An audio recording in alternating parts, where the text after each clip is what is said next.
Hey guys, here we are at 6th part of the story. Where starts right after the Sasuke retrieval, Jiraiya takes Naruto on a 3-year training trip. Taking his training seriously, Naruto strives to become the best he can and learn everything that Konoha denied him. Don't forget to hit the like button and subscribe button. Now, let's jump right in. It was a peaceful day in Konoha, as the midday sun shone over the village. There was a slight breeze rustling through the entire area, cooling the slightly warm temperature and allowing the many trees that were located all around the village to gently sway. Many shops were open as merchants sold their wares, while civilians and ninja alike bought them.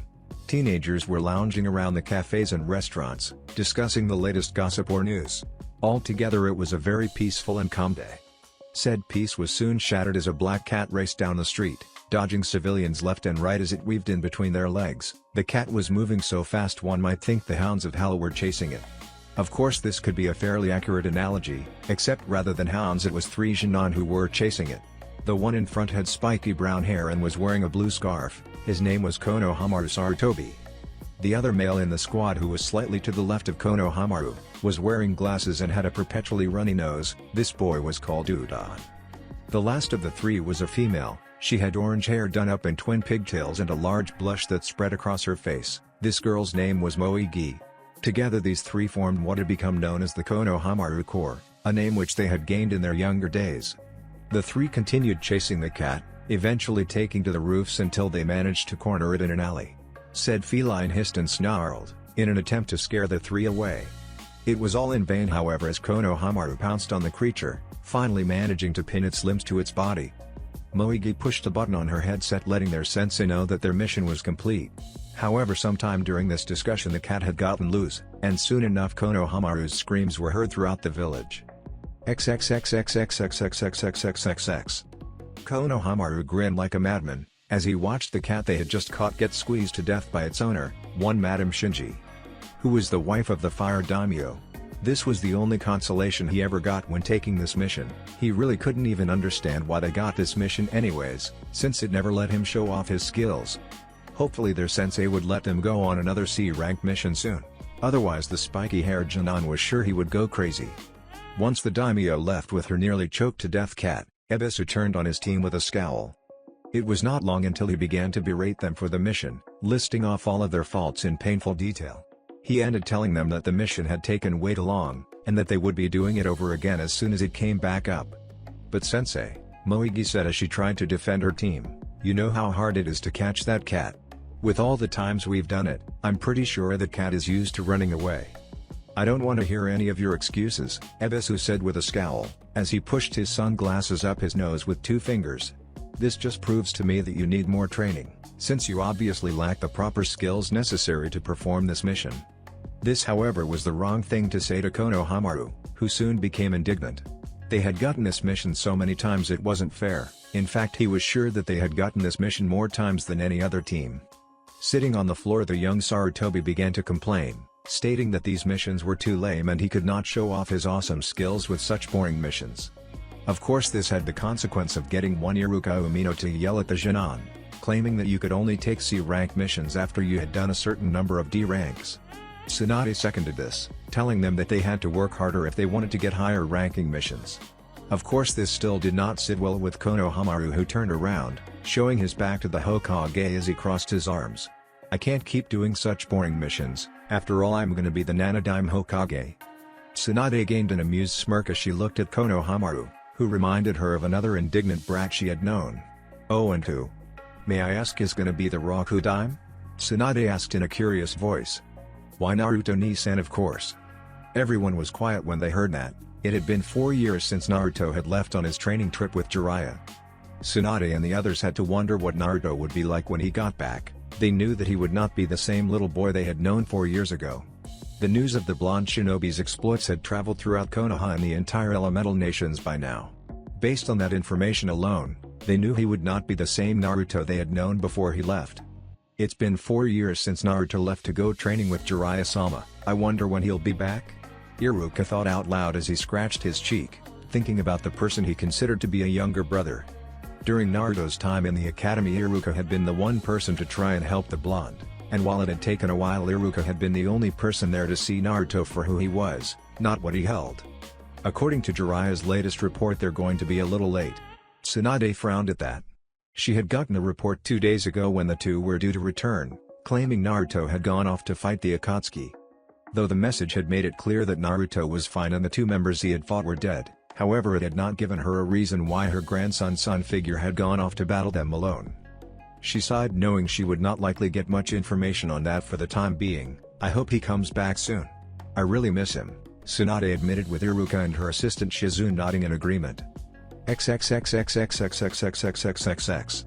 As the day wore on, two figures emerged from the forests of Konoha. They entered the gate and stopped, letting their eyes roam over the village they had not seen in 4 years. The one on the left was fairly tall, standing at 6 feet 5 inches, and carried a large scroll on his back. He had shock white hair that spiked up and trailed down to about mid-back.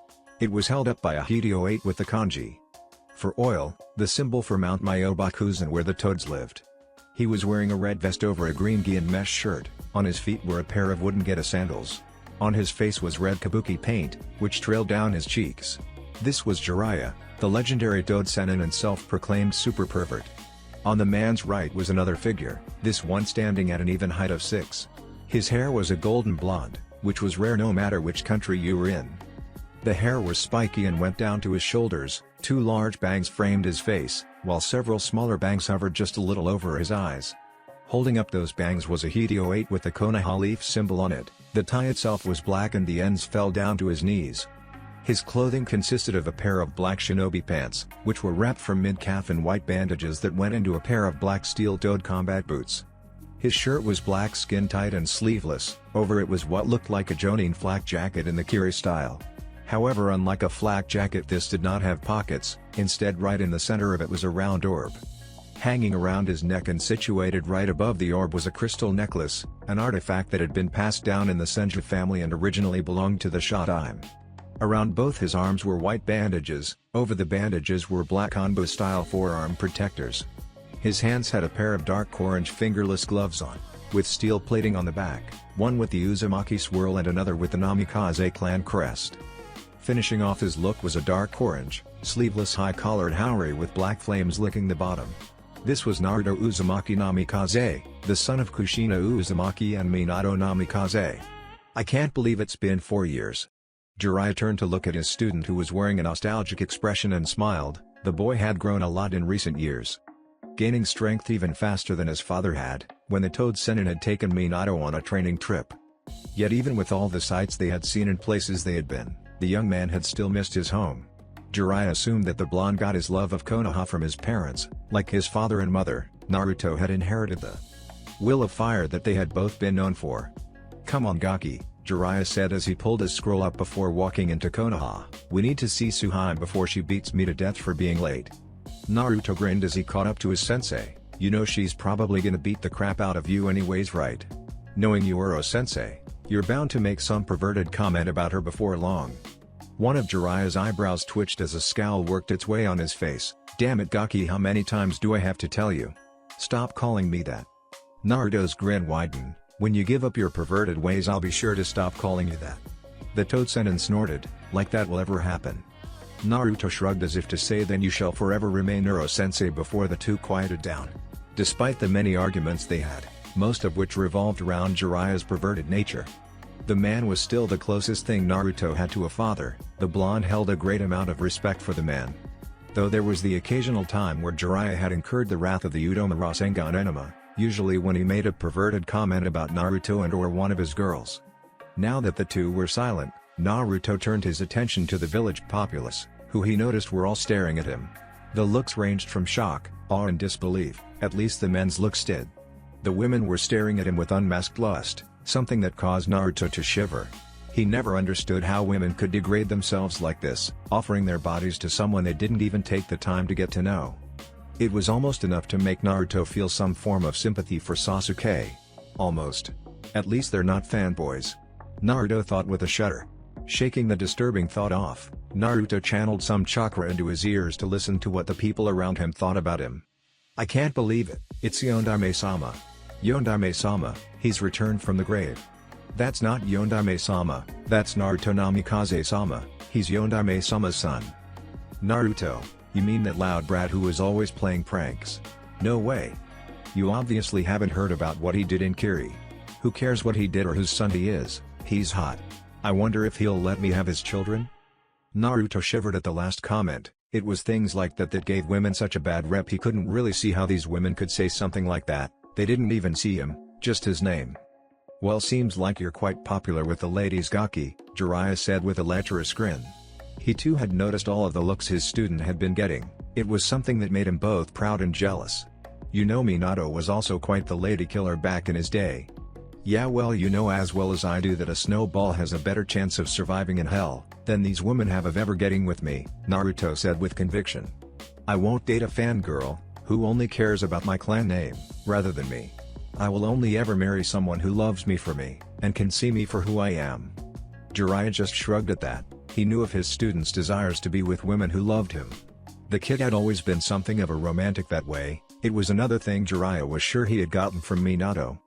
That man could have had so many women it wasn't even funny, yet even after he had been given clan status he refused to marry anyone other than Kushina, since she was the only one who did not care about him being Hokage or a clan head. Thinking about love and women brought a perverse giggle to his lips. Naruto didn't need fangirls anyway since he already had 3 beautiful ladies who Jiraiya was sure would marry him eventually. I hope you're not thinking any perverted thoughts about me and the women in my life, sensei, Naruto said in a threatening manner. The blonde grinned when his sensei shut up. The last time Jiraiya had thought of the blonde and his girls in said blonde's presence. Let's just say he had not been able to sit for a month. That's something else he picked up from Minato, Jiraiya thought lamentingly as he remembered a time when he had been peeking in the hot springs and Minato and his wife had come in. He had not known they were there until he saw Kushina, and unfortunately for him had not realized that Minato had come with her. The beating those two had given him had been even worse than when he had peeked on Tsunade. The rest of the trip to the Hokage Tower was made in silence, as the two were left to their own thoughts. XXXXXXXXXXXXX. Tsunade sighed as she finally finished the paperwork. It had taken a long time and a lot of sake, but it was finally done and she could now relax. She turned in her seat to look out over the village, her mind going to a certain blonde. She seemed to be thinking about the Gaki quite often these days, but given that she had not gone a week without hearing some kind of rumor about him that did not surprise her. The busty blonde woman sighed as she wondered when he would come back. She was so caught up in her thoughts that she barely noticed the knock at the door. "Come in," she called out as she turned around. The door opened and the first thing Tsunade saw was a familiar mop of golden blonde hair. As soon as she spotted that, she shot out of her seat. She was just about halfway there when she laid eyes on the rest of the person who was standing in the doorway. Her mind soon shut down and her mouth hung open, as she stared at what she could only assume the man was some kind of kemi. A blush began to spread across Tsunade's face, as she took notice of the man's handsome and roguish face as well as all the hard muscle that was on his compact body. The blonde Hokage was staring for so long that she did not even notice the man move to stand in front of her. "You know, Bachan, it's kind of awkward having someone I think of as a grandmother drooling over me," Naruto teased with a foxy grin. Tsunade blinked as she heard the familiar nickname, before her mind rebooted. She blushed in embarrassment for a second as she wiped her mouth, and saw that much to her chagrin there was drool. She looked back at the blonde. "Naruto?" she asked tentatively as she wondered if this was really the blonde Gaki who had left 4 years ago. Naruto gave her a cheeky grin. "Who else would call you Bachan?" The blonde shinobi asked, only to stumble back as Tsunade latched onto him. The blonde Hokage wrapped him up in a tight hug, which Tsunade was delighted to feel returned. "I missed you, Gaki," Tsunade said with her voice being muffled by his clothes. "I missed you too, Tsunade," Naruto replied as he for once used her name to show how much he truly missed the woman. Tsunade released him from her death grip hug and looked him up and down. "Kami kid, you look just like..." "Looks just like his old man, doesn't he?" The two blondes turned to see Jiraiya grinning at the pair. It was one of the only times Tsunade ever saw the man grin with something other than perverseness.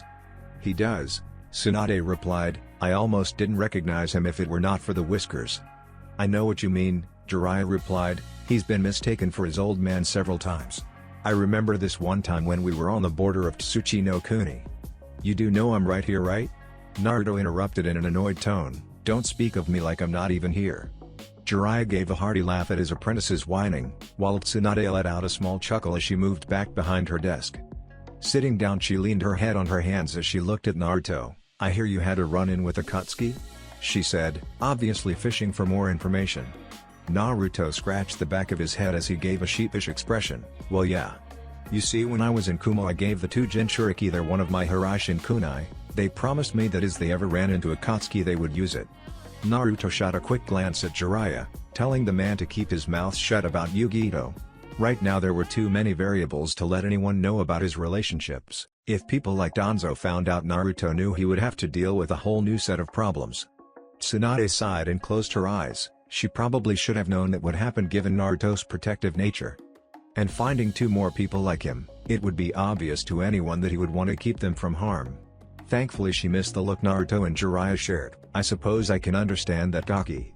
Still, you need to be careful, especially when dealing with Akatsuki. Don't you worry, Bachan, I know what I'm doing, Naruto said dismissively. Tsunade eyebrows twitched at her name, but figured she could let it go just for today. You know, news of your feats have reached all of the elemental countries, the blonde Hokage said. It's good to see you've actually improved. That's cruel, Suhaime. Were you not expecting him to grow strong under my care? Jiraiya asked as he wiped away some fake tears. Tsunade was about to answer when Naruto beat her to it. She probably thought you were going to be so busy peeping on women, that you would forget all about training me. As Jiraiya began to skulk in the corner, Naruto and Tsunade laughed. Finally Tsunade looked at Naruto with a semi-serious expression. You should know that council also knows of your feats as well, particularly your stint in Kiri. Naruto frowned as he realized where she was going with this. I already figured as much, Uro-sensei, and I saw the results outside. As Jiraiya mumbled about disrespecting blondes, Tsunade laughed at the nickname Naruto had come up with for the Toad Sennin. So you expect the council will try to find a way to claim my clan's power? Naruto said as he got back on topic. Either through arranged marriages or through major ass-kissing. Both Jiraiya and Tsunade cracked up at hearing the rather blunt, yet completely accurate way to describe the situation. The Konoha Council was well known for their greed. Most of the members were merchants who owned many different businesses both inside and outside of Konoha. Because of this they had always believed that they deserved more power than they were supposed to have. You would be right, brat, Tsunade said after she managed to regain her breath. So how did they take my heritage being revealed anyway? Asked Naruto. Tsunade shivered. At first, they threw a fit. Even when I showed them the marriage contract between Minato and Kushina, your blood test and your birth certificate, they were fighting tooth and nail to not let you claim your inheritance. It wasn't until I told them of what you did in Kiri that they had a change of tune. I see, Naruto sighed before looking over at Tsunade. Speaking of blood tests, I was wondering if I could get the test to see if someone has a Kake Genkai done. Tsunade blinked in surprise. You think you have a bloodline? She looked over at Jiraiya and glared. She had not heard of this in the reports she had been receiving. Jiraiya noticed this and paled. Thankfully Naruto saved him. To be honest, I am not sure if it is a bloodline or not, Naruto said with a shrug. But by combining water and wind I can create Hyoton Jutsu. To emphasize his point, Naruto held out his hand, and Tsunade gasped as she saw the water molecules in the air form a sphere of water in Naruto's palm. It was just like her granduncle's ability. However, if she was shocked by that, then what happened next nearly gave her a heart attack. The water began to freeze, turning into a crystalline sphere of ice. Naruto looked at the sphere before throwing it out the window. I also have the ability to use Ranton, which is a combination of water and lightning. And the ability to do what I have taken to calling Araton. Araton? Tsunade asked as she managed to get her emotions under control. Yes, I couldn't think of another name for it, Naruto said as he began to explain his ability. Basically what it is the ability to control the weather. Tsunade gaped at him for a moment, unsure whether she had heard right or not. Naruto continued, heedless of her shock. By infusing and saturating the air with my chakra and using my elements which I have unparalleled control over, I can create storms and make them do my bidding. Right now I only have very basic control over this ability, but I plan on working on it and improving my ability to do this.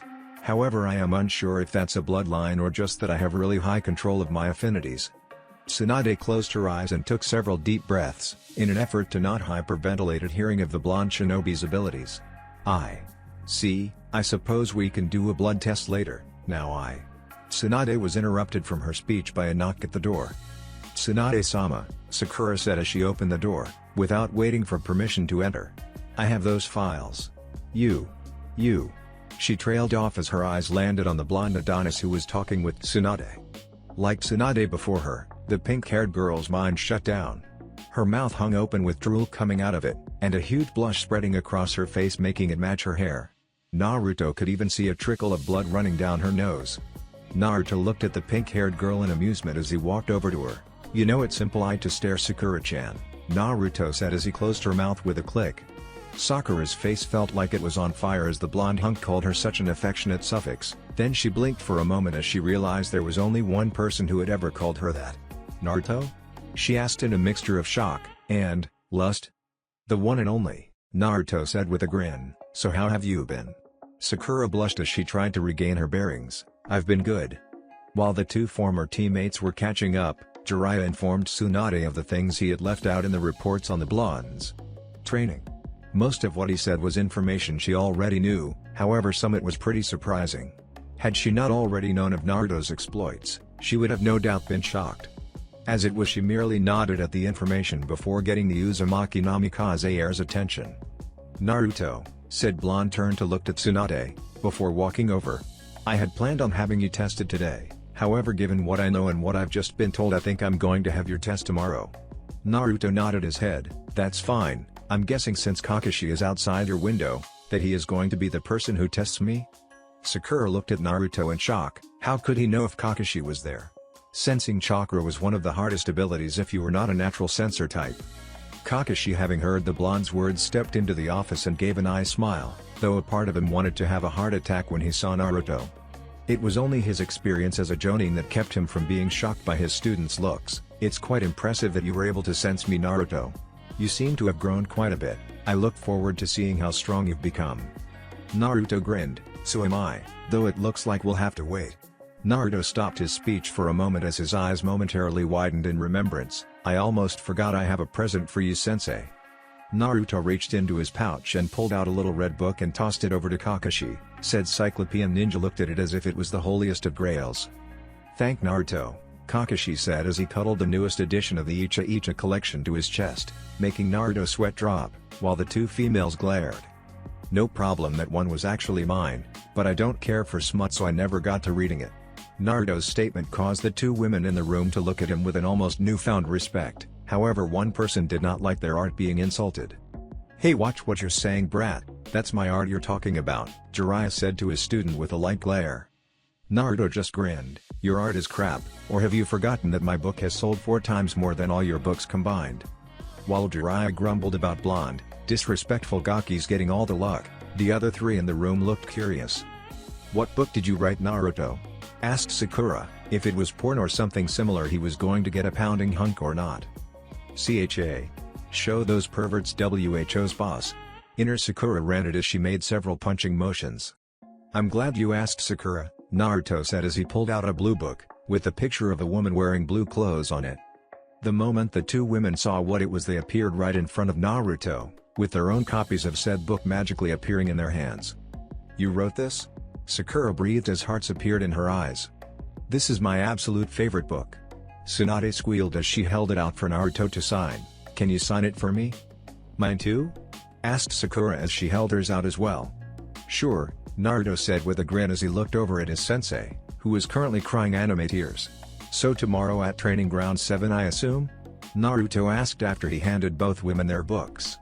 "Yes," Tsunade answered as she cuddled her book to her chest, unknowingly imitating a certain Cyclops.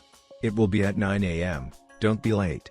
She glared at Kakashi to let him know who she was talking about. The Cyclopean Jonin gulped and gave her a nod.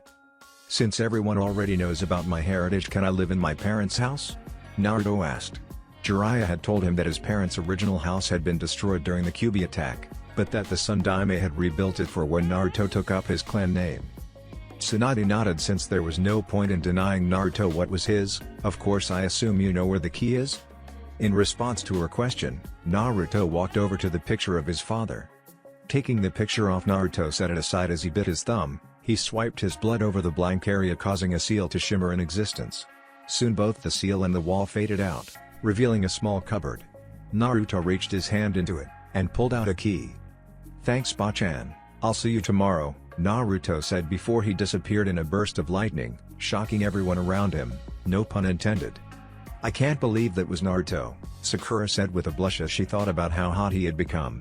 "And to think he's Yondaime-sama's son." Jiraiya snorted. "I'm surprised you guys couldn't even figure it out until someone actually told you." Anyone with half a brain should have been able to see it. I mean, how many ninja do you know that have spiky golden blonde hair, and blue eyes? Sakura looked down at the ground knowing that Jiraiya was right. She and all the other people of this village had been foolish for not being able to see the obvious. Now that that's over with, Tsunade said before turning on Jiraiya with a glare. Said man felt a shiver run down his spine, as the temperature began to drop nearly 60 degrees. "What's this I hear about you making my godson star in your porn movie?" she asked in a menacing voice as Jiraiya backed away. Sakura looked at the man in disgust, though a part of her could not deny that she wondered what it would be like to sleep with Naruto. A part of her was even thinking about seeing the movie, now that she had heard Naruto was in it. An image sprang into her mind of a naked Naruto, causing her to sway on her feet as a trickle of blood ran down her nose and her eyes glazed over. Meanwhile Kakashi had to hold in a giggle, lest he also incur the blonde Hokage's wrath. He had of course seen the movie she was talking about. While one part was jealous of the blonde, another part of him could not help but feel proud of Naruto. "And now Suheim, let's be rational here." Jiraiya held out his hands and waved them in front of his face. He soon found himself backed into a wall. With nowhere to go, he did the only thing he could think of. "Mercy?" he squeaked. "Sorry, all out of mercy," Tsunade replied as she sent a chakra-enhanced fist to Jiraiya's gonads. XXXXXXXXXXXXX boom. Naruto stopped his walk for a moment to look at the Hokage tower, where a rather loud explosion had just sounded. He chuckled when he saw his sensei fly off into the distance. "I swear that man will never learn." He continued on his walk, which was farther away from Konoha's epicenter than any other place he had been to. Minato had built his family's house behind the Hokage monument, wanting to keep the secrets to his and Kushina's jutsu away from prying eyes. Naruto had heard from Jiraiya that the house had been a wedding gift to his mother, which had been a little while after his father's name had been given clan status. Naruto finally found the house, which was protected by a high wall and gate that he could not see over. Looking at the gate, Naruto recognized several seals that were on them as security seals. However, he knew instinctively that this was not his father's work. Aside from the fact that they were not very advanced, they were also a little sloppier than what he would expect from a seal master. He shrugged this off. It would just mean he would have to create his own security network. Walking up to the gate, Naruto took out the key. Biting his thumb, he swiped his blood on the key.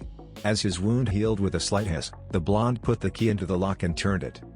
There was a clicking noise as the key turned. Naruto pushed the gate open and could not hold in the whistle that escaped his lips.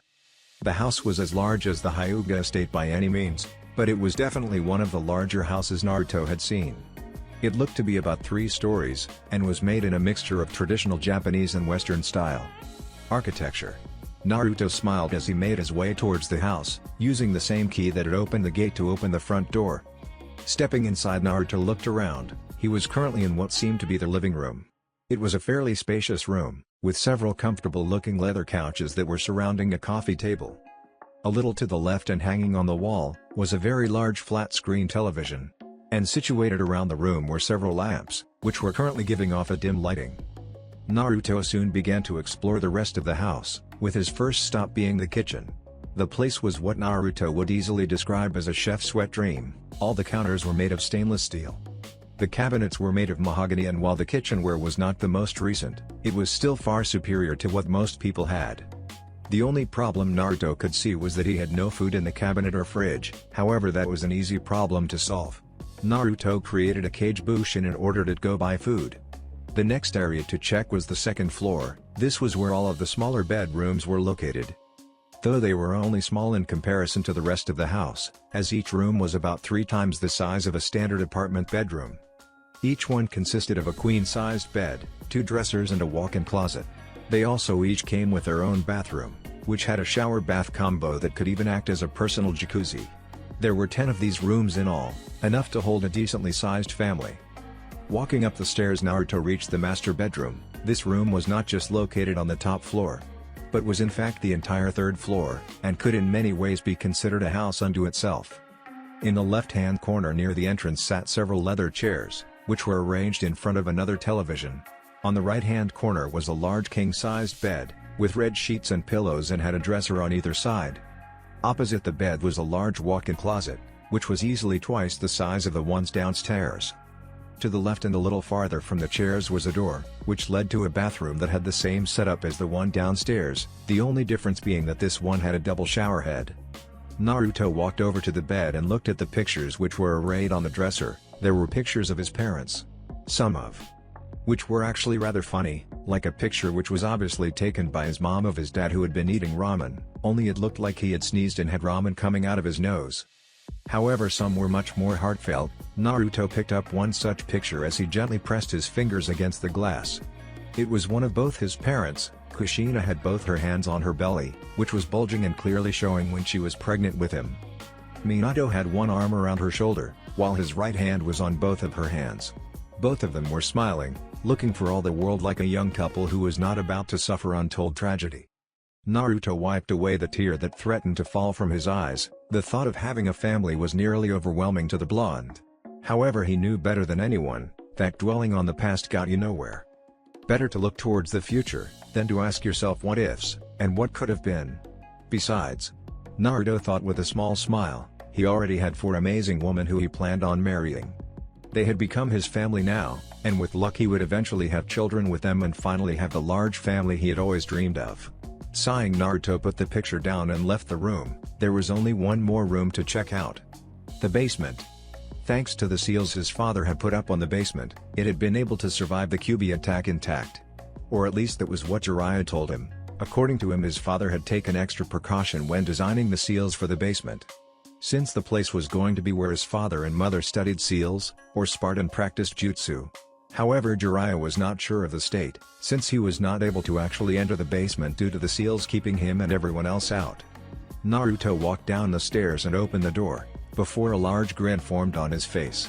The basement was split into 4 different sectors, the first being the library, which was filled with what looked like thousands of scrolls, with all kinds of knowledge from jutsu to weapons forging and even some on civilian faculties like gardening. There was a large dojo that had an array of different weapons mounted on the wall, and Naruto noticed self-repairing seals on the floor, ceiling and wall.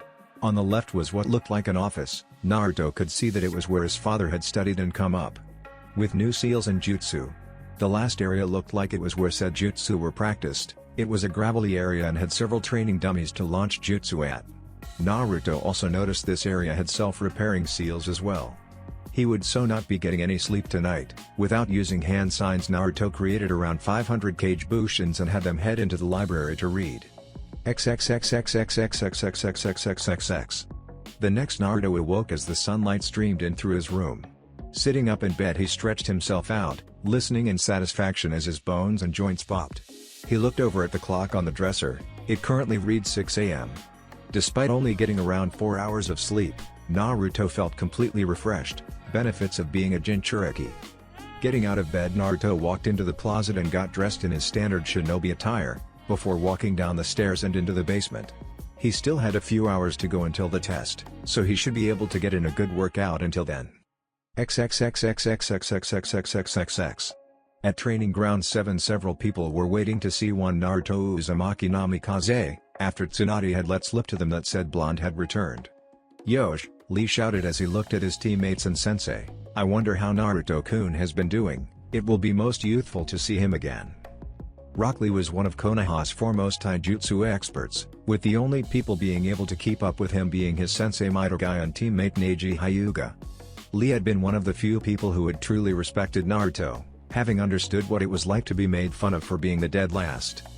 Because he did not have the ability to use chakra for anything other than tree climbing and water walking, Lee had been picked on during his time at the academy, much like Naruto had for not being able to make a bushin. "No doubt Naruto-san's flames of youth are burning even brighter than ever," Lee Guy said as he went into his nice guy pose, complete with sparkling teeth. "As much as I dislike you analogy, Neji Hyuga, but I have to agree that he will definitely be much stronger than when we last saw him."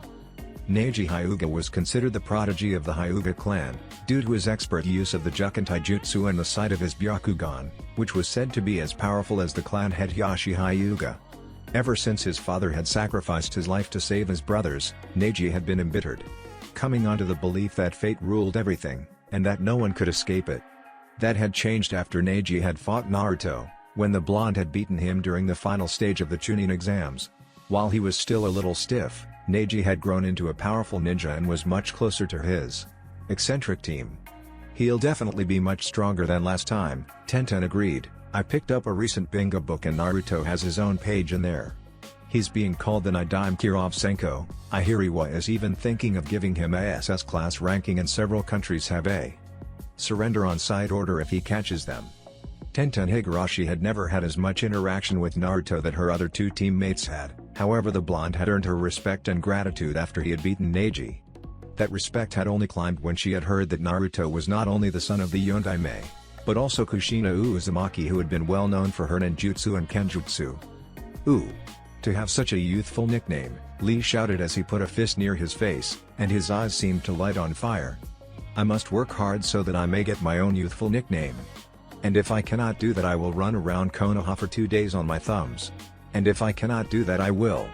As Lee and Guy began to go off on one of the youthful rants, Tenten and Neji ignored them and made their own conversation. I wonder what Naruto's gonna be like now? Ino wondered as she looked at her two companions. With all the rumors going around, I'm sure that he's going to be much different from what we remember. Ino Yamanaka was the heir to the Yamanaka clan, a clan well known for their ninjutsu. During the academy days she had been one of Naruto's many detractors, oftentimes making fun of him when he was unable to do something right. After Naruto's heritage had been announced, Ino had felt terrible for the things she had done and said to her fellow blonde.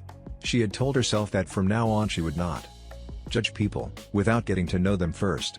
What do you think, forehead? Ino asked as she turned to Sakura. Sakura did not say anything, however at the mention of Naruto her face turned a bright red. I think he's going to be even more troublesome now than he ever was, even more than when we were at the academy, Shikamaru said from where he lay on the grass. Shikamaru Nara was the heir to the Nara clan. Like other people from said clan, Shikamaru was the definition of lazy genius. It was nearly impossible to get him to do anything. The only people who could make him stop his clown watching were his mother, Ino and Tsunade. Despite his lazy demeanor, Shikamaru was considered to be one of the most intelligent members to ever come out of the Nara clan. It had been that intellect that had allowed him to see that there was more to Naruto than met the eye. Unlike most people in the academy, Shikamaru had never really made fun of the blonde, whether because it was too troublesome or some other reason was hard to tell. However, unlike most, the Nara era had seen the way people looked at Naruto. Like he was the worst kind of scum alive, and it had the whispers of monster and demon that accompanied him. However, it had not been until the Chunin exams when Naruto used that red chakra, that Shikamaru had been able to place it all together. He was the only person within the Konoha 11 who knew that Naruto was the Jinchuriki for the Kyuubi, having studied up on it after Naruto had used the red chakra during the final exams. It had been that knowledge more than anything, which had earned Shikamaru's respect. He may be stronger, but he's still Naruto, Kuuji said as he munched on his bag of premium potato chips. Kuuji could be considered one of the few friends Naruto had really had at the academy, or at least one of the few people who never made fun of him. Due to members of the Uzumaki clan all having larger than average bodies for their jutsu, Kuuji had been teased for it. During one of those times Naruto had happened to spot this, and despite not knowing, Kuuji stood up for him. While they had not done much after school, Naruto had occasionally joined him and Shikamaru a few times to do clown watching. I bet you anything he'll be like his old man, Asuma said as he took a drag of his cigarette. Asuma Sarutobi was the son of Hiruzen Sarutobi, the Sundaime Hokage and professor. The cigarette-smoking Jonin had at one time been a member of the 12 Ninja Guardians, a group whose job was to protect the daimyo of Kinokuni. He had never really known much about Naruto, other than the pranks that the blonde used to pull and drive his old man insane with. However, he had been a Chunin under Minato's command, back when I was a Chunin. Man, I can't stand all this waiting, it's killing me. Kiba complained rather loudly as he stood with his team. Kiba Inuzuka was the clan heir of the Inuzuka clan, which were known for their using combination attacks with their ninja dogs and enhanced senses.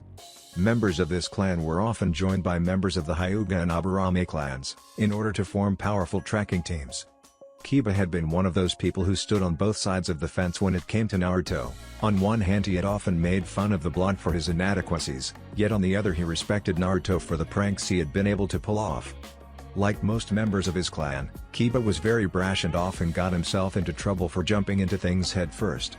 However, he was also very loyal, and had the same pack mentality that all members of his clan had. "What do you think, Hinata-san?" asked Shino in his monotone voice. Shino Aburame was the heir to the Aburame clan, a clan that was known for the Kikachu bugs that they carried inside of them and used in battle. Shino had been one of the few people who not only never made fun of Naruto during the academy, but also held some respect for the blonde Shinobi. Unlike many of his peers, Shino had been observant enough to see how many people made fun of Naruto for some unknown reason that seemed illogical to him. Because of their bugs, the Aburame clan was often ostracized, much like Naruto himself was. And even if he did not know why Naruto was made fun of, he still respected the blonde for his perseverance and ability to never give up. I think that Naruto-kun will be much stronger, Hinata stuttered as she poked her fingers together. Hinata Hyuga was the heiress to the Hyuga clan. She was a very shy and soft-spoken girl. Most considered her to be the anti-Hyuga, as she was everything they were not, or as Kiba put it, she did not have a large stick up her ass. It had been well known that she had a Konoha-sized crush on Naruto. During their time at the academy, Hinata had memorized where the blonde would be and what times he would be there. She would often follow Naruto wherever he went, and was always watching him from the shadows. The past 4 years since Naruto had been gone, Hinata had made strides to change herself and grow stronger. Though she remained extremely soft-spoken. Kurana Yuhi looked over her students with a smile. The beautiful red-eyed woman was known throughout Konoha as the Genjutsu mistress for her powerful and inventive Genjutsu. Though she was even more renowned for her aversion to perverts, and the powerful and potentially deadly pervert-killing Genjutsu she had created. Unlike many of the other Jonin, she did not know all that much about Naruto, having never really interacted with him. Though she did remember the many pranks the blonde had pulled, and while she would not admit it, she had found a lot of them to be quite funny. A little ways away from the Konoha 11 stood 5 other figures: Iruka, Shizune, Kakashi, Jiraiya, and Tsunade. Shizune was standing by Tsunade's side as always. She had been disappointed when she heard that Naruto had come back and she was not there to see him. Hopefully she would get to see her brother figure today and see how strong he had become. Iruka was standing near a tree, as he anxiously waited for Naruto to show up. Tsunade and Jiraiya were both standing next to each other, wearing surprisingly similar smirks, though they were for slightly varied reasons. Kakashi was as always reading his new book with a giggle, causing many of the women near him to cast glares his way. At 9 a.m. exactly, all those present spotted the figure emerging from the tree line on the opposite side. Shizune, Sakura, Ino and Tenten all found a rather large blush spreading across their faces as they stared at the blonde Adonis.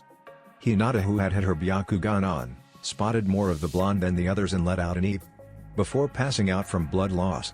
Even Kurenai, who was currently dating Asuma, found it hard to keep the heat from rising to her cheeks. The blonde walked up to the group with a large foxy grin present on his face, causing the women in the group to feel even more heat rise to their face, and a few felt heat going to other areas. "Yo! I hope you guys have been doing good while I've been gone," Naruto said while the others stared at him. For a moment no one said anything, most wondering who this person it was. It was not until they saw the telltale whisker marks that they realized who they were staring at. Most could not believe that Naruto, who had been nothing more than a shrimp, was now what many women would consider a kami on Earth. Even knowing what he had done and his now famous reputation, did not change their shock at seeing such a dramatic physical change. The silence was broken when Lee appeared in front of Naruto, in his nice guy pose. "Yosh! Naruto-kun, your youthful flames have truly grown stronger. I look forward to sparring you. And if I cannot beat, I will." Naruto stopped Lee's speech with a raised hand as he chuckled. It seemed that some people would never really change. "I look forward to sparring you as well. It will be interesting to see how our taijutsu styles compare." As if a dam had opened, the rest of the Konoha 11 rushed over to Naruto and began to bombard him with questions, barely even letting the blonde get a word in. Off to the side, Tsunade and Jiraiya smiled at seeing how all of Naruto's friends reacted, and how happy they were to see him. As well as how happy Naruto seemed to be, now that he was back in Konoha and with the friends he had made throughout the years. Tsunade gave them a little bit of time to talk, before deciding to get the test started. "As much as I would love to let you all talk Naruto's ear off, we do have a test that needs to get started," Tsunade said as she made the Konoha 11 back off of Naruto, who gave her a grateful smile as he adjusted his haori. This test will be Kakashi Hitake vs Naruto Uzumaki Namikaze, in a one-on-one battle. Naruto and Kakashi made their way out to the center of the training field, standing on opposite sides of each other next to the training posts. "Brings back memories, eh, sensei?" Naruto asked with a smile as he looked at the middle training post, remembering when he had been tied to it when he and the other members of Team 7 had failed their Junon test. "It does, doesn't it?" Kakashi said with an eye smile as he too remembered his times on Team 7. Both those when he was a child, under Minato, and again when he was the sensei of Team 7. Now then, remember too. Come at you with the intention to kill, Naruto finished with a smirk. If you want me to fight without restraint, then you're gonna want to reveal that eye of yours. Otherwise you might not actually live. You know, Kakashi said as he lifted up his Hideo 8, allowing his red Sharingan eye to show. Somehow I think you may be right. Are both fighters ready? Asked Tsunade, who received a nod from both of them. Then Hajime. Naruto and Kakashi kicked off the ground and launched themselves at each other, as they began a taijutsu battle. The two soon began trading blows as they attempted to land a hit on the other, Naruto using his father's style and Kakashi using a mixture of the Uchiha style and the Hatake style. For a while this went on with neither being able to really land a hit on the other. Naruto was faster than Kakashi and had far better reflexes. However, Kakashi had the Sharingan, which allowed him to keep track of Naruto's movements and predict where he would be next. On the sidelines, the Konoha 11 was watching the battle with shock. They knew Naruto had gotten strong. Given the rumors and news that had spread throughout the elemental nations, it was impossible not to. However, hearing of that strength is far different than actually seeing it. He's fast, Neji commented as he turned on his Byakugan. My eyes can't keep up with Naruto and he's not even going all out. Tenten turned to Neji in surprise. He's really that strong? Neji nodded. I also noticed several weights and seals on his persons, and I get the feeling this is not as fast as he can move with those weights on.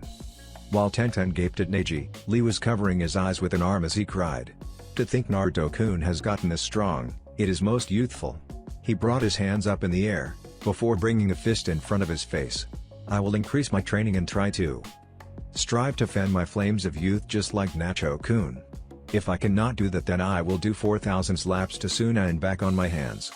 That a boy, Lee, Guy said as he got into his nice guy pose. It's good to see you trying to stoke your youthful flames.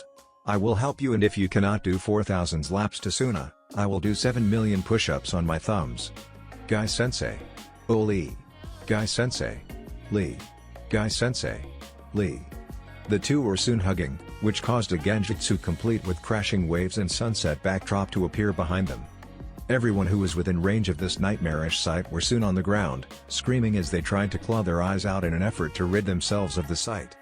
Several ninja, including one Kurenai Yuhi, were trying and failing to dispel said illusion, much to her horror and confusion. Neji and Tenten, who were used to it, just sighed as they looked back at the battle.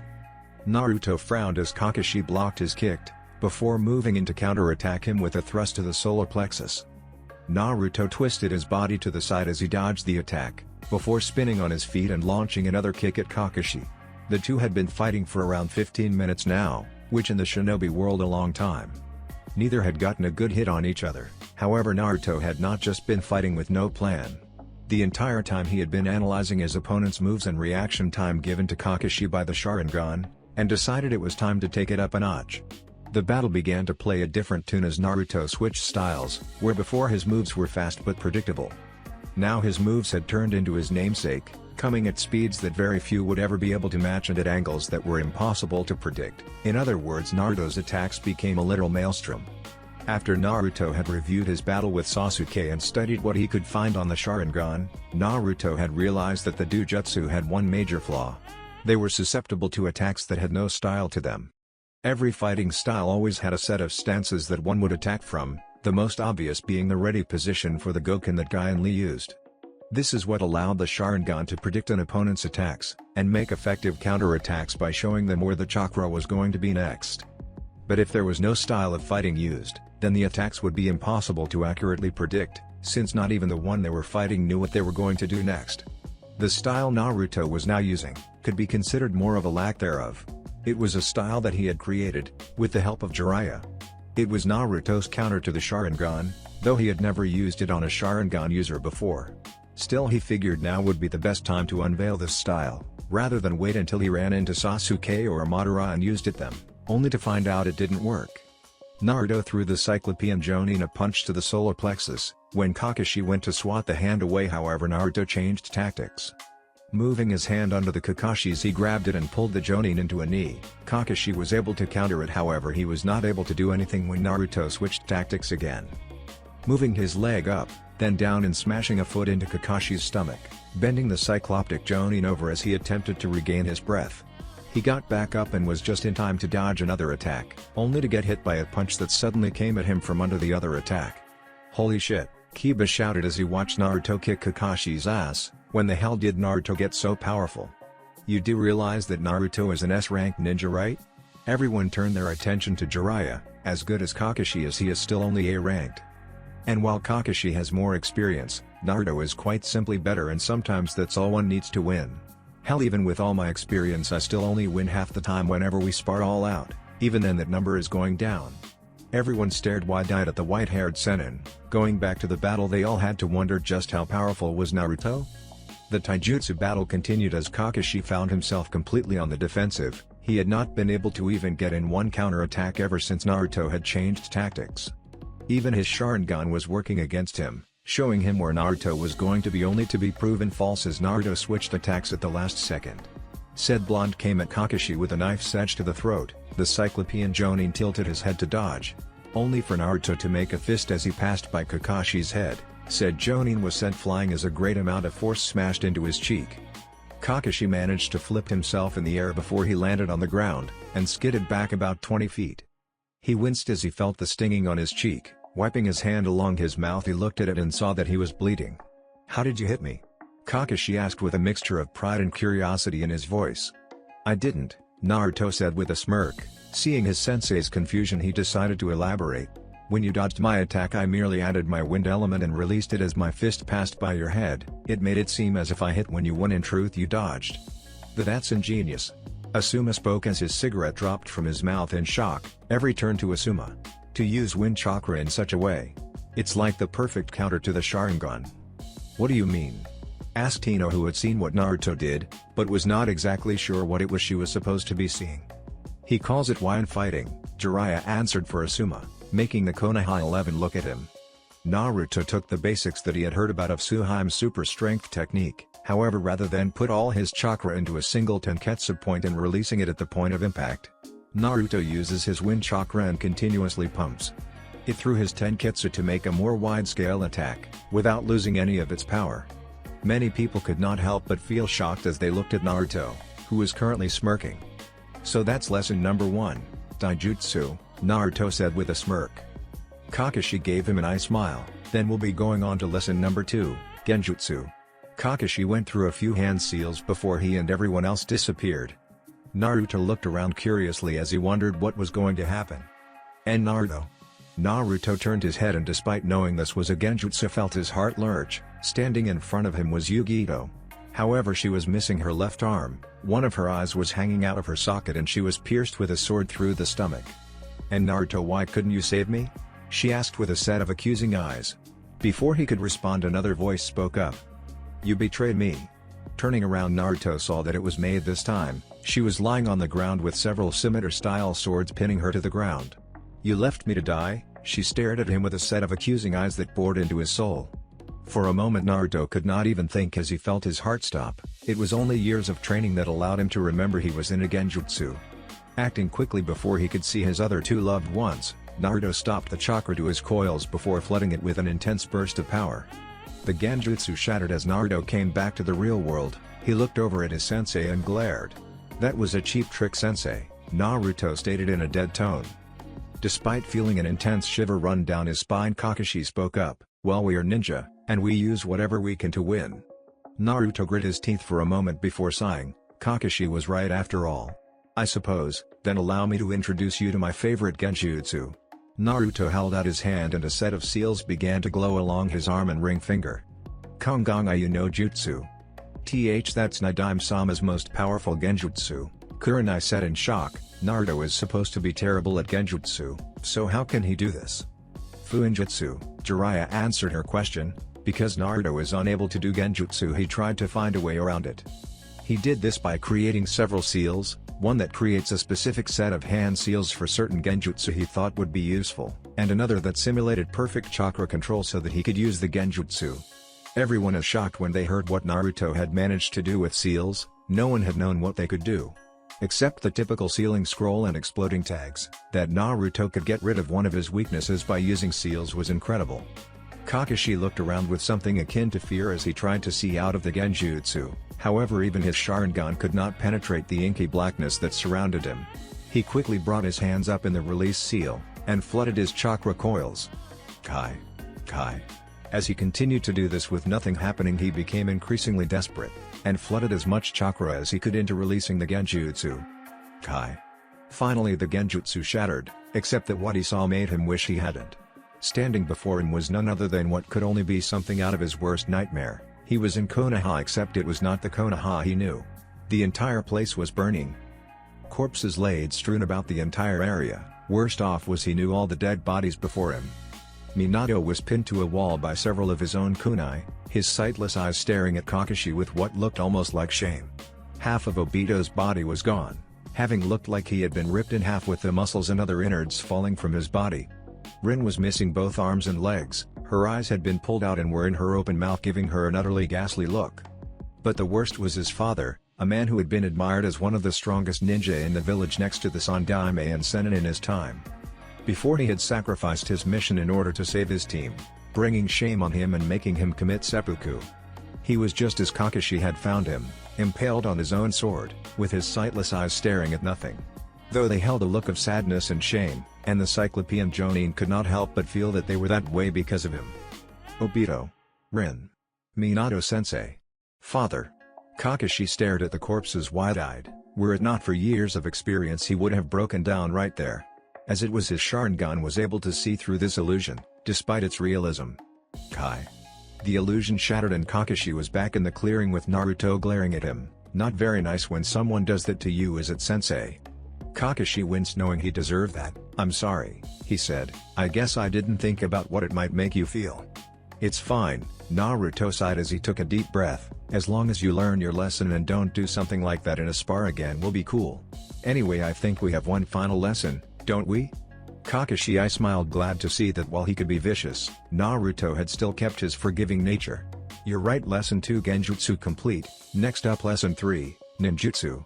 Kakashi began speeding through several hand seals faster than any of the Konoha 11 save.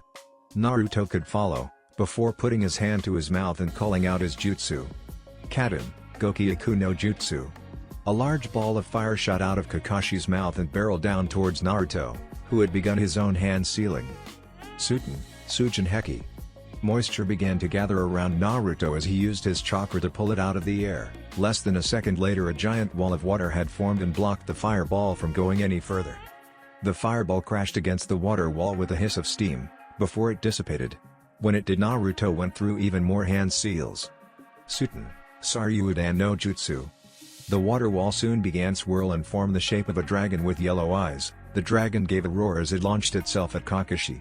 Said Shinobi jumped out of the way, letting the dragon crash against the ground, drilling its way through the rock and creating a decent crater which was now filled with water.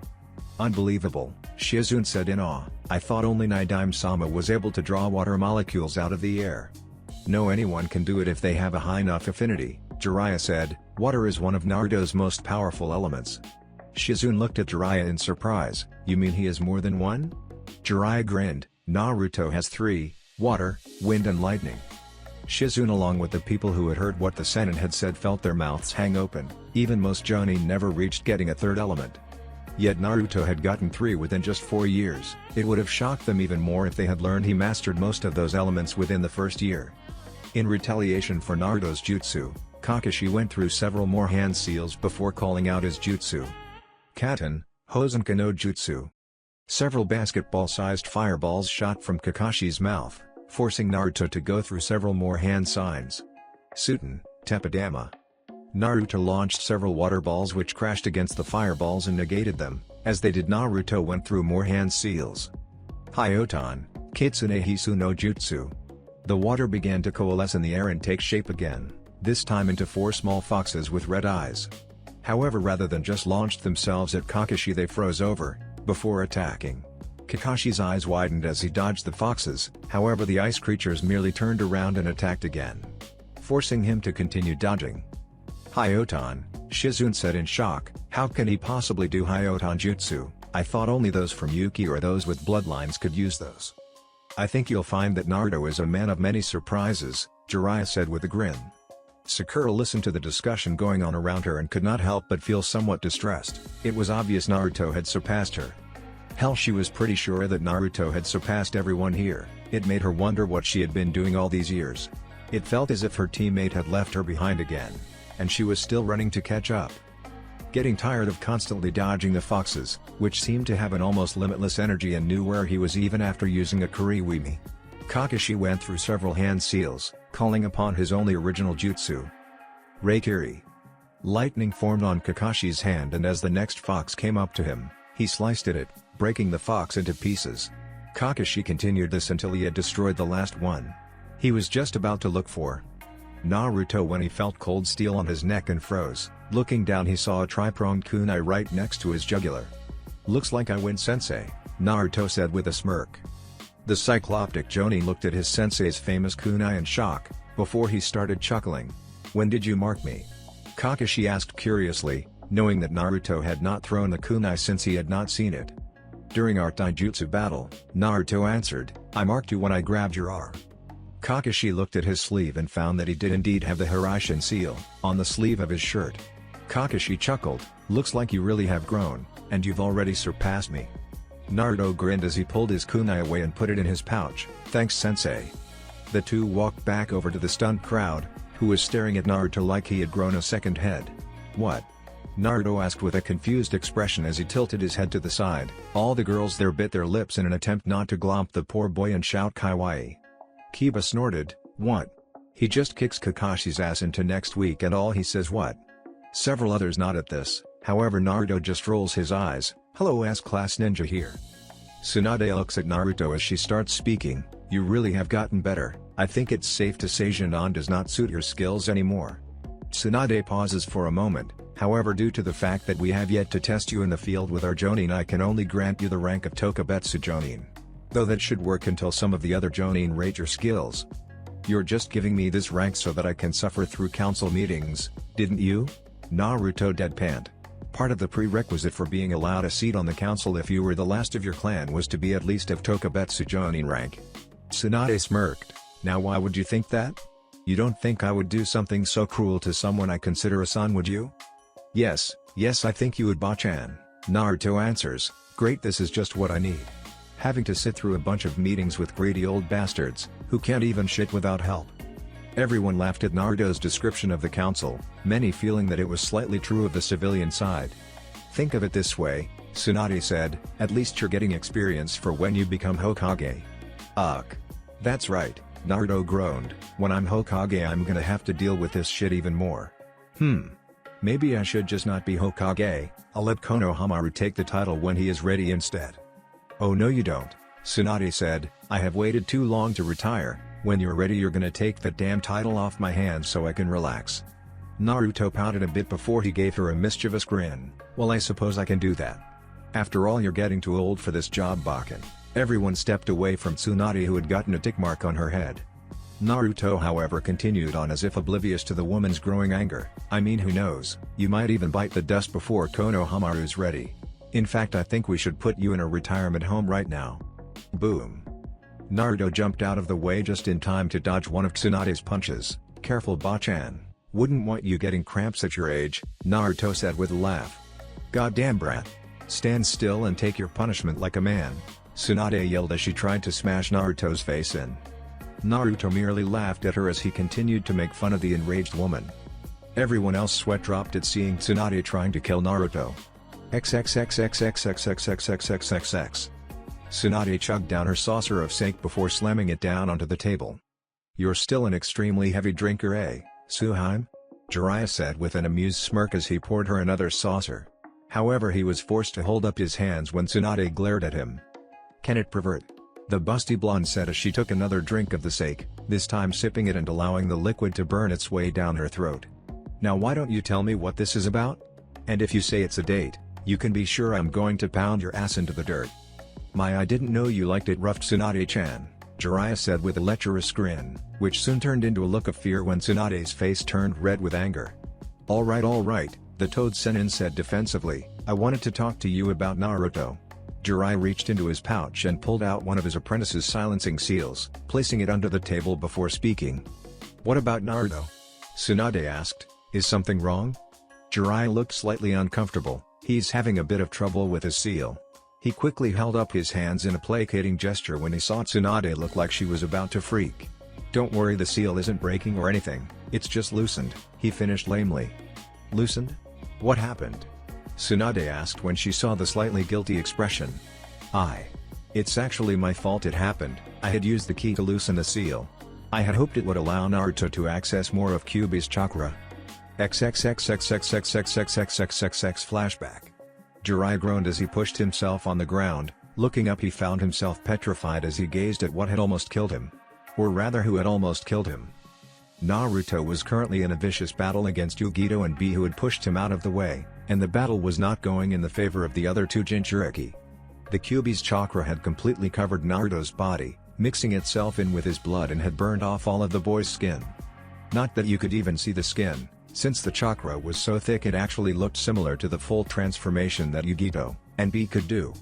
Outlining Naruto's form were what looked like fox bones, giving Naruto an even more menacing appearance. His eyes were a glowing white, and his teeth looked like large black fangs. Behind him were 7 foxtails which were currently swishing back and forth in an agitated manner. Jiraiya was not quite sure what had happened. One moment he was loosening the seal to allow Naruto better access to Kyuubi's chakra. The next moment all hell had broken loose, with the vile power exploding out of Naruto in an uncontrolled manner. B and Yugito were using a combination of teamwork and power to try and subdue the blonde, without hurting him too badly. However, it was hard since Naruto was not going easy on them, and the Kyuubi was the strongest of the 9.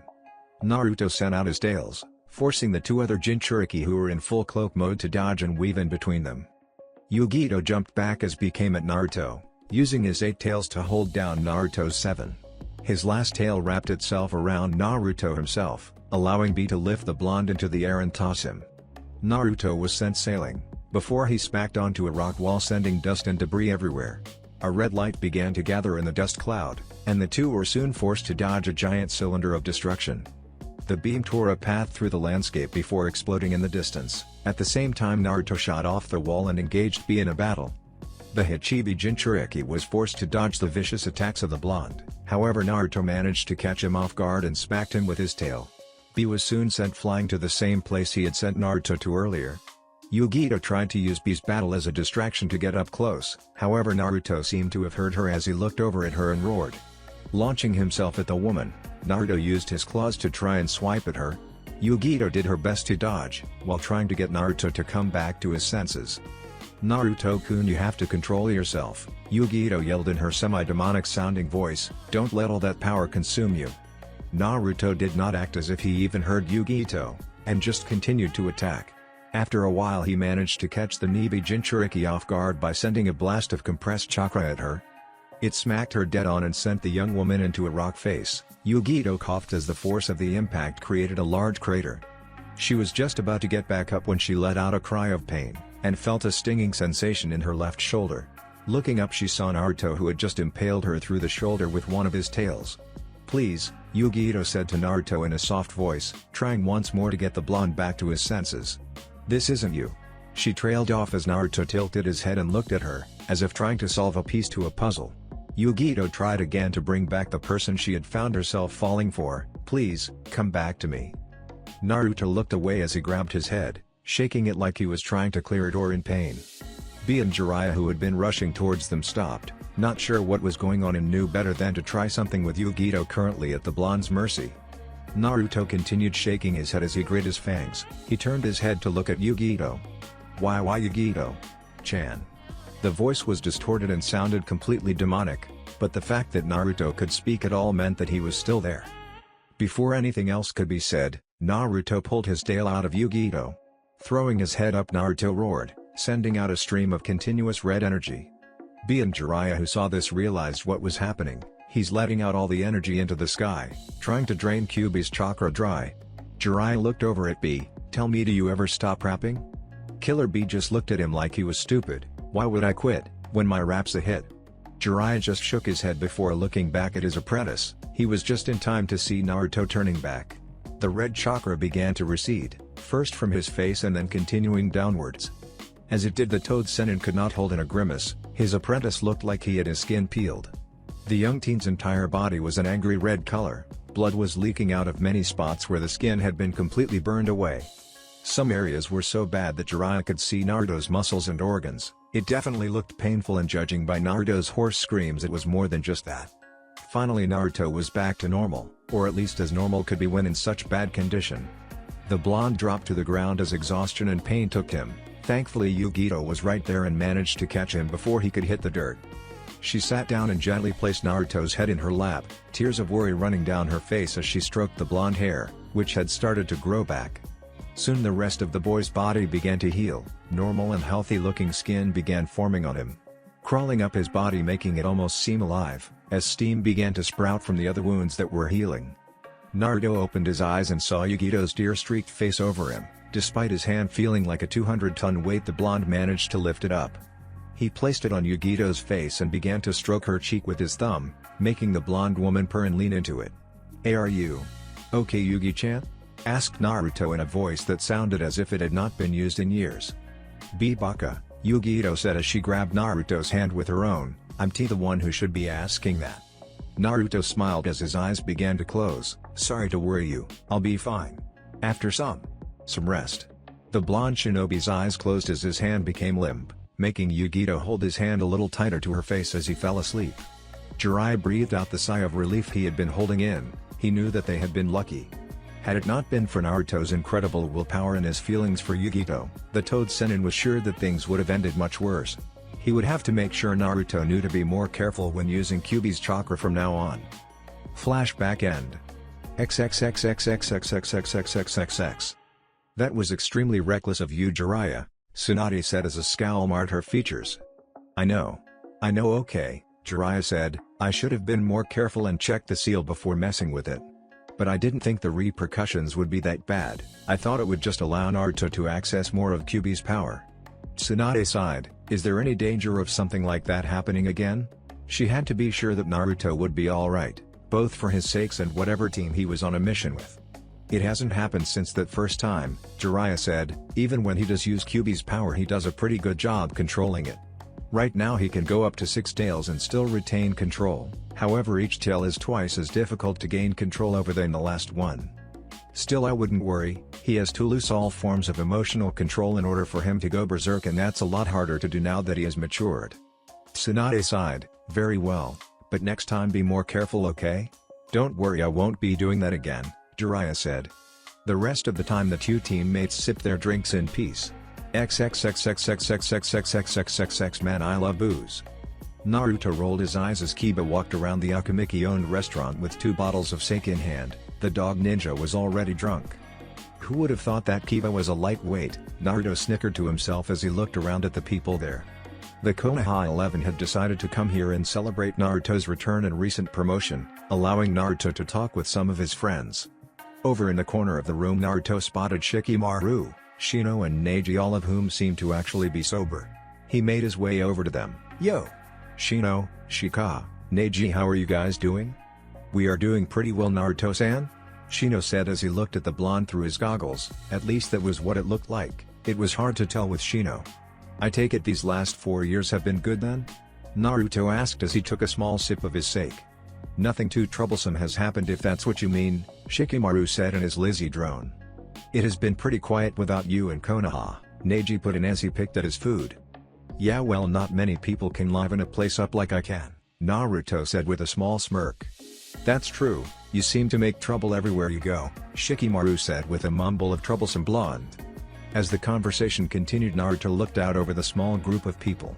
Lee was talking with Tenten as he made enthusiastic gestures. Naruto could not make out the entire conversation, but he had heard something about youthful parties in the discussion. Ino was currently talking with Sakura, who had managed to thankfully drag the platinum blonde away from Naruto a few minutes ago. Kiba was still running, while stumbling around with alcohol in his hands. Kuji was not surprisingly over by the food table, eating to his heart's content. In fact, the only person who seemed to be missing was Hick. Naruto-kun. Naruto paled as he turned around, to find a drunk Hinata trying to make her way towards him. Truth be told, Naruto was not quite sure what to make of the lavender-eyed girl. He had not really had much interaction with her other than her blushing and fainting whenever she was near him. It had taken spending time talking to various women and learning what he could about interacting with them, that he had realized the girl had a crush on him. However, there was a problem with this. The simple fact was Naruto did not have any romantic feelings for the girl. She was his friend and he would not deny she was physically attractive, however she was just not the kind of woman he looked for when looking for a relationship. The girl soon stumbled into him, forcing Naruto to wrap his arms around her so she would not fall. This however proved to be a mistake, as she pulled his head down so it was next to hers. Have I ever told you? How much? Just as the girl looked like she was about to kiss him, when thankfully her head dropped and she fell unconscious. Naruto breathed a sigh of relief as he lifted the girl up. He looked over at Neji and gestured to Hinata. Hey Neji, do you think you could? Yes, I will take her back home, Neji replied as he took Hinata from the blonde. Neji shook his head. I wonder what Hirashi-sama will think when his daughter comes home passed out from drinking? Probably something along the lines of picking up Tsunade's bad habits, Naruto said with a small chortle. She is learning from Hokage-sama, Shino said. Naruto perked up at this. Really, I thought Sakura was the only person she was teaching. No, Ino is learning from her too, Shikamaru said with a groan. She's picked up that troublesome woman's bad habits. Oh, she's started to drink and gamble as well? Naruto asked with a grin. Worse, Shikamaru felt her shudder run down his spine. She seems to have picked up the habit on beating us men every chance she gets. Naruto laughed and was just about to say something when. No, Lee, don't drink that. Naruto turned around just in time to see Lee drink some sake Kiba had offered him. There was one moment where it seemed like time stood still, right before Lee became a whirlwind of action and mass destruction. XXXXXXXXXXXXX. Naruto sighed as he threw off his clothes, before laying down in bed. It had taken nearly an hour to subdue Lee, and had required a combination of Shikamaru's Cage Main no Jutsu, Kuji's Baiken no Jutsu and Naruto hitting several pressure points to knock the boy out. After that they had been forced to clean up the mess, while Tenten dragged Lee out as she apologized. Laying his head on the pillow, Naruto closed his eyes. Tomorrow was going to be another big day. He was going to go to his first council meeting, so it would be best if he got some sleep. It was early in the morning and Naruto was walking through the streets of Konoha, glad that he had gotten up early so he could enjoy the peace and quiet before people started waking up. As he walked, he looked around the nearly deserted streets. The sun had only just risen a minute ago, so only a few shopkeepers were up and about, prepping their stores for the day. Naruto turned his attention back to where he was going, picking up the pace a little bit so he could get there sooner. The blonde was on his way to the hospital today, in the hopes of getting his blood tested so that he could find out if his abilities were truly a Kake Genkai. Naruto entered the hospital doors and looked over at the front counter, smiling when he saw his sister figure, Shizune. The black-haired woman was the one in charge of the hospital since Tsunade was the Hokage, which meant she was usually here making sure the place was in top shape before they opened. Before going to make sure the blonde Hokage was doing her work, or berating her for drinking, whichever came first. Walking up to the front counter, Naruto tapped on it to get Shizune's attention. Said woman turned around and smiled when she noticed Naruto. Oh. Naruto-kun, what are you doing at the hospital, and this early in the morning? Shizune asked with a bit of surprise. It was a well-known fact that Naruto hated hospitals. In fact, the few times he had ever been to the hospital, the blonde shinobi would often sneak out. She remembered at least 6 separate occasions when the blonde shinobi had been in the hospital. Each time he had snuck out and they had been forced to send the Anbu after him and drag him back. So Naruto could imagine why she might be somewhat surprised. Not much, Shizune-chan. I'm actually here to take the test to see if I have a Kake Genkai, Naruto replied, giving the woman his patented foxy grin. Shizune blushed a bit at the smile before her eyes lit up in remembrance. That's right. Tsunade-sama said you would be coming in to get one. Well, let's get started, just follow me. Naruto followed Shizune as they made their way down the hall. Said blonde had to repress a slight shiver as all the walls looked the same. It was the whole reason he disliked hospitals so much. They were completely bland. Naruto decided to get his mind off the drab environment of the hospital, and started speaking with the woman next to him. So what have you been up to these past 4 years? He asked. Oh, not much, Shizune replied. Mostly I've been working at the hospital and trying to keep Tsunade-sama out of trouble. Bet that's pretty hard, Naruto spoke with a knowing grin. Knowing Ba-chan, I have no doubt you've been constantly forced to babysit her and make sure she doesn't get herself plastered. You know you shouldn't call Tsunade-sama something like that, Shizune said with a semi-stern glance, though she let out a giggle at the end. Perhaps, but when have I ever cared about what I should and should not do? Naruto smirked at the black-haired woman. That's true, Shizune admitted with a smile. They quieted down as Shizune opened the door to one of the rooms, gesturing for Naruto to go in while she came in behind him. "Just sit over on the bed," Shizune said as she closed the door and began going through the cabinets. Naruto grunted in acknowledgement as he walked over to the bed, sitting down and closing his eyes as there was nothing to look at but the dreary walls. A little while later Shizune walked up to him. "Hold out your arm please." Naruto opened his eyes and did as asked. Shizune tapped his arm a few times before finding the vein she wanted. Sticking in the needle, Shizune twisted a capsule on it, making blood begin to flow into the vial at the end of the needle. Naruto watched as his blood bubbled into the vial with an odd sort of fascination. He had only gotten a blood test done once and that was when he was 3, so this was a new experience for him. "There," Shizune said as she pulled out the needle and set on the table. She went back to wipe off the blood and fix the wound. However, when she turned around she saw Naruto wiping off the blood himself, with the wound already completely healed, and remembered his QB healing factor. "Thanks Shizune-chan," Naruto said with a smile as he stood up. "It's no trouble," Shizune replied as the two walked out the door and back to the front. "Tsunade-sama will be busy for a while, but I'll make sure she gets this sometime next week," Shizune told him as she sealed the vial in a blood seal.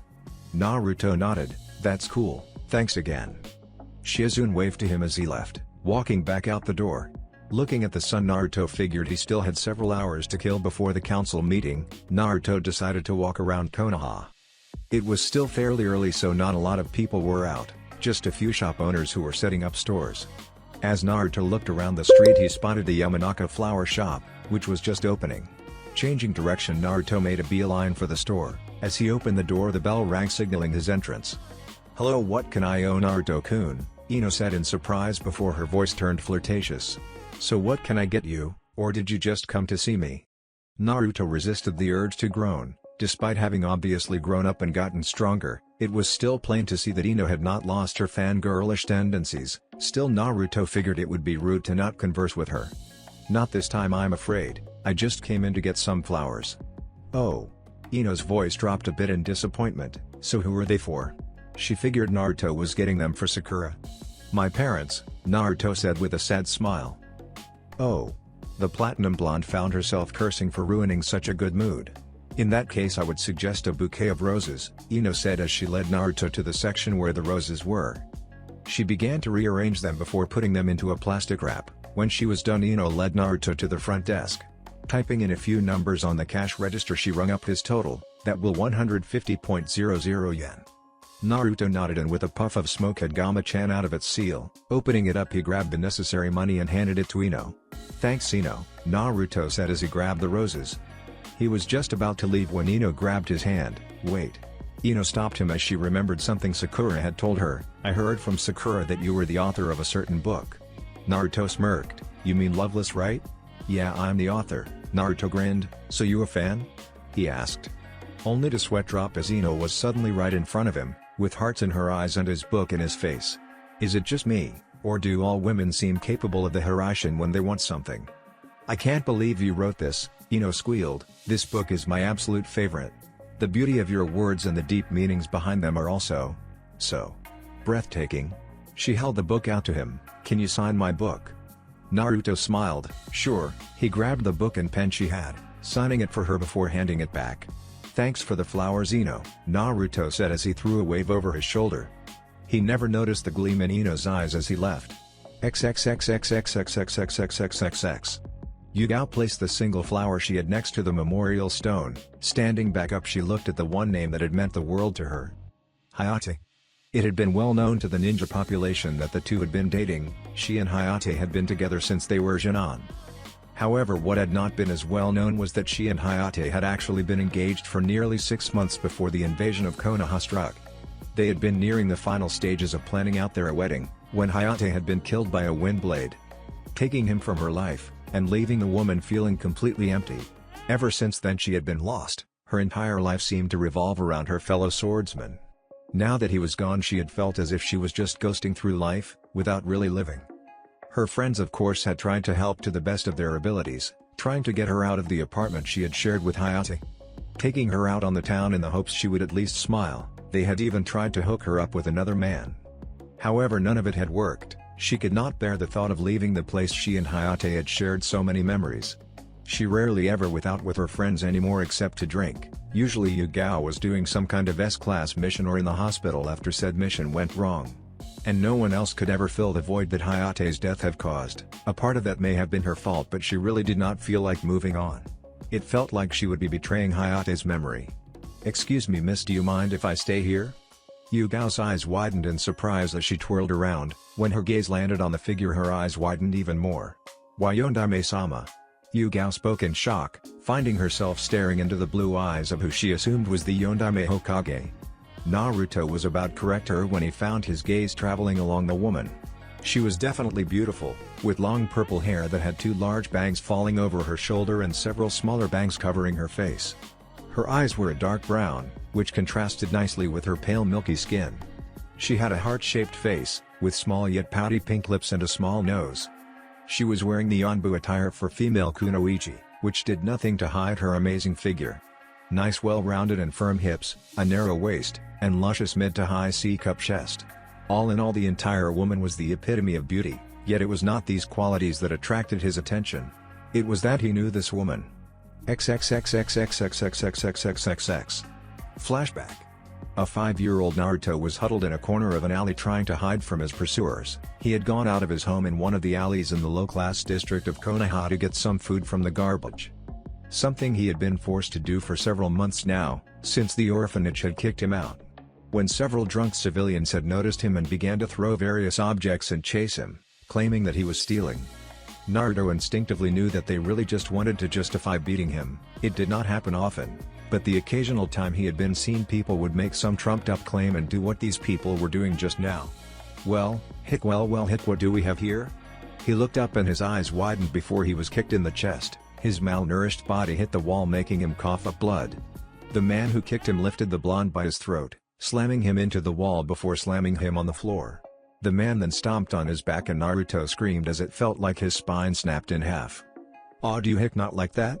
the man asked in a drunken and whiny voice. "Too bad." The man laughed as he kicked Naruto on his stomach, before raising his foot up to stomp on his face. Naruto closed his eyes as he waited for the inevitable blow. It never hit. After nearly a minute of nothing happening, Naruto opened his eyes to see a young girl standing in front of him. She had long purple hair and was wearing black clothes. She wasn't very tall and looked to be around 15 years old. On her face was one of those funny masks that Naruto had seen answering to the old man in the funny hat. She was currently grabbing the man's leg, keeping it from hitting him. "Who the hell are you?" the man said in anger and disgust. "You better be on your way, girly, or we're gonna AHH. He cried out as the leg she had in her hand on previously was suddenly sliced off by a sword the young woman had pulled out. "You people disgust me, picking on an innocent child because of his burden." She slashed the man across the throat, killing him.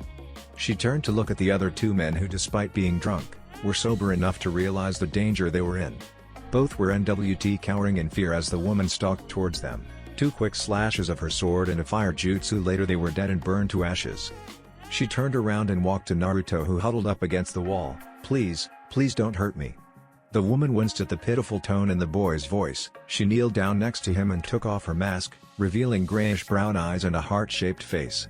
"Don't worry, little one, I'm not gonna hurt you." She stretched out her arms. Naruto looked at her for a full minute with eyes that were surprisingly piercing. Finally he moved from his hiding spot. She noticed that he was limping and in obvious pain, despite the fact that she could see the fox healing the boy's injuries. She ignored that as she picked the little blonde boy up and noticed that he was far lighter than he should be, an obvious sign that he was malnourished. She decided to take him to her apartment and get him some food. She may not be able to do much, but she would help where she could. That very same day Naruto had been given an apartment by the Sandaime, who had been looking for him. XXXXXXXXXXXXX Naru-chan. Naruto ran out of his room and quickly wiped the smile off his face as he went into a pout, crossing his arms and puffing out his cheeks. "I told you not to call me that." "Aw, I'm sorry Naru-chan." Yugao smirked. She loved how easy it was to tease this boy. It had been nearly 2 months since she had found him. The Sandaime had made her Naruto's personal bodyguard until he entered the academy in 6 months. "Yugao-ne-chan." Naruto whined as Yugao laughed. XXXXXXXXXXXX. "Naru-chan, I want you to meet my boyfriend Gekko Hayate." Yugao introduced a sickly-looking man with a bandana headband and sword strapped to his side. "What?" Naruto cried out, getting surprised looks from the 2. I thought I was your boyfriend. Yugao made some choking sounds as Hayate laughed at her. Why you-chan are cheating on me with younger men? Perhaps I should tell Hokage-sama that you're robbing the cradle. Yugao shot him a glare, but Hayate just laughed while Naruto looked just confused. Flashback end. XXXXXXXXXXXXX. Despite the fact that he had not seen her since he started the academy when he was 6, Naruto could never forget that face. She looked exactly as she had 10 years ago, though he noticed that she had bags under her eyes, a sign that she had not been sleeping well. Her eyes also held a great sadness in them, a void that left her empty. Yet even with that, Naruto found that she was still as beautiful as ever. It's been a long time, hasn't it, Yugao? Naruto greeted, startling the purple-haired woman. Yugao scrutinized Naruto as she got a closer look. It was then that she noticed the 6 whisker marks on his cheek and realized who he was. Naruto, Yugao said incredulously, I didn't even recognize you. You look older? More mature? Naruto questioned with a grin. Devilishly handsome? Despite her sadness, Yugao managed to crack a small smile. You certainly have grown. Her smile soon turned into a frown as her thoughts went back to Hayate. Naruto sighed at seeing this. So you don't mind if I... He trailed off as he held up the flowers. No, go ahead, Yugao said as she moved over. Naruto nodded in thanks as he walked up to the memorial stone, placing the bouquet next to it before he stood up. He looked over the many names that were listed there, before finding the 2 that meant the most to him. Kushina Uzumaki and Minato Namikaze. Naruto placed his hand on the memorial stone, letting his fingers ghost over the names of his parents. He took a step back and moved over to the left, allowing Yugao to take a place beside him. You know, I find it kind of funny, Naruto said, making the purple-haired Anbu turn towards him. Every day for nearly 6 months I would meet my team here, yet not one time did I ever look at this. All this time my parents were right here and I never even knew. That is a little ironic, Yugao replied as she stared at the stone. You're here to see Hayate, right? Naruto asked after a moment of silence. Yes. Naruto looked over at Yugao as he heard the crack in her voice, closing his eyes as he realized that it was still a sensitive subject for her. I'm sorry, he apologized in a small voice. Not your fault, Yugao said, though Naruto knew from her tone that she did not want to talk about it anymore. Naruto and Yugao stood there for several long minutes, neither saying a word while one mourned her loss, and the other mourned what would never be. It was a little while later that Naruto turned his head, feeling a chakra signature enter the area. There was a swirl of leaves, as an Anbu shined next to them. Namikaze-san, Tsunade-sama has requested your presence in her office, the Anbu said. Naruto nodded, thank you, tell her I'll be there shortly. As the Anbu nodded and disappeared, Naruto turned to Yugao. He placed a hand on her shoulder and gave it a comforting squeeze before he too disappeared. Yugao watched until the blonde was gone, looking back at the memorial stone one last time before she left to see what S-rank missions she could take. XXXXXXXXXXXXX. You called Ba-chan. Naruto greeted as he appeared within Tsunade's office, right before he was forced to duck under a paperweight. You know, despite growing up a bit, you're still a brat, Tsunade said with a scowl. Naruto just grinned as he sat down in one of the seats that were in front of her desk. Maybe, but you still love me. Tsunade smiled before gaining a dismissive demeanor, whatever Gaki.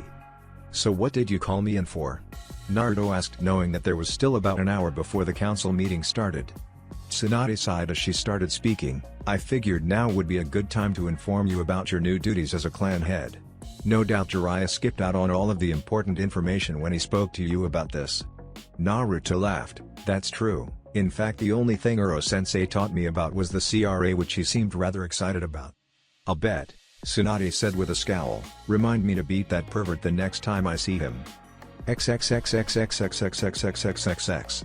In the hot springs of Konoha, Jiraiya let out a loud sneeze before covering his mouth and nose in the hopes no one heard that. Unfortunately, Hana Inuzuka was one of the women currently in the hot springs, and her enhanced senses were able to pick up the noise easily. Jiraiya soon found himself running from a mob of women who had all sorts of weaponry, threatening him with death and castration. He continued to run, however his luck ran out when he slipped on the wet surface, hitting the ground hard as the woman surrounded him, giving off that aura of death that all women gain when they are about to cause someone extreme pain. Soon shouts of pain were only eclipsed by the women's shouts of pervert. XXXXXXXXXXXX. I'll be sure to remind you, Naruto said with a grin. Tsunade smirked at him before getting into an explanation as to what his duties as a clan head would be. Most of what he had to do was fairly simple. As a part of a clan, he was a member of the council, which helped the Hokage rule over Konoha and set up new laws and policies. It was also important for him to set an example for the citizens to follow, though that made him wonder why clans like the Hyuga clan seemed to walk around with a 10-foot pole shoved up their ass. She also discussed several laws about the clans, most of which were centered around a clan's rights to privacy. This would keep the council out of his business, in theory anyway, since he had no doubt they would at least make an attempt to get into his affairs. Also, I am not sure whether or not you know this, however, a clan is supposed to have something special about them that helps strengthen the village, Tsunade said. You mean besides a Kake Genkai? Asked Naruto in unmasked curiosity. Tsunade nodded. Yes, each clan has something besides their bloodline that helps contribute to Konoha, otherwise your father's name would have never been given clan status. The Hyuga clan, for example, holds great political power, and is well known for their diplomats and influence outside the village. The Inuzuka clan is a well-known tracker clan. They usually end up teaming up with the Aburame and Hyuga clans for this. They also own all the vets. The Aburame clan is likewise a tracker clan, but they are also well known for a lot of their shinobi spending several years within the Anbu. The Akimichi clan is responsible for the demolitions corps, while the Yamanaka clans are well known for their interrogation skills and have several members who work beyond. And the Nara clan has always been charged with creating evacuation drills and counterattacks during times of war.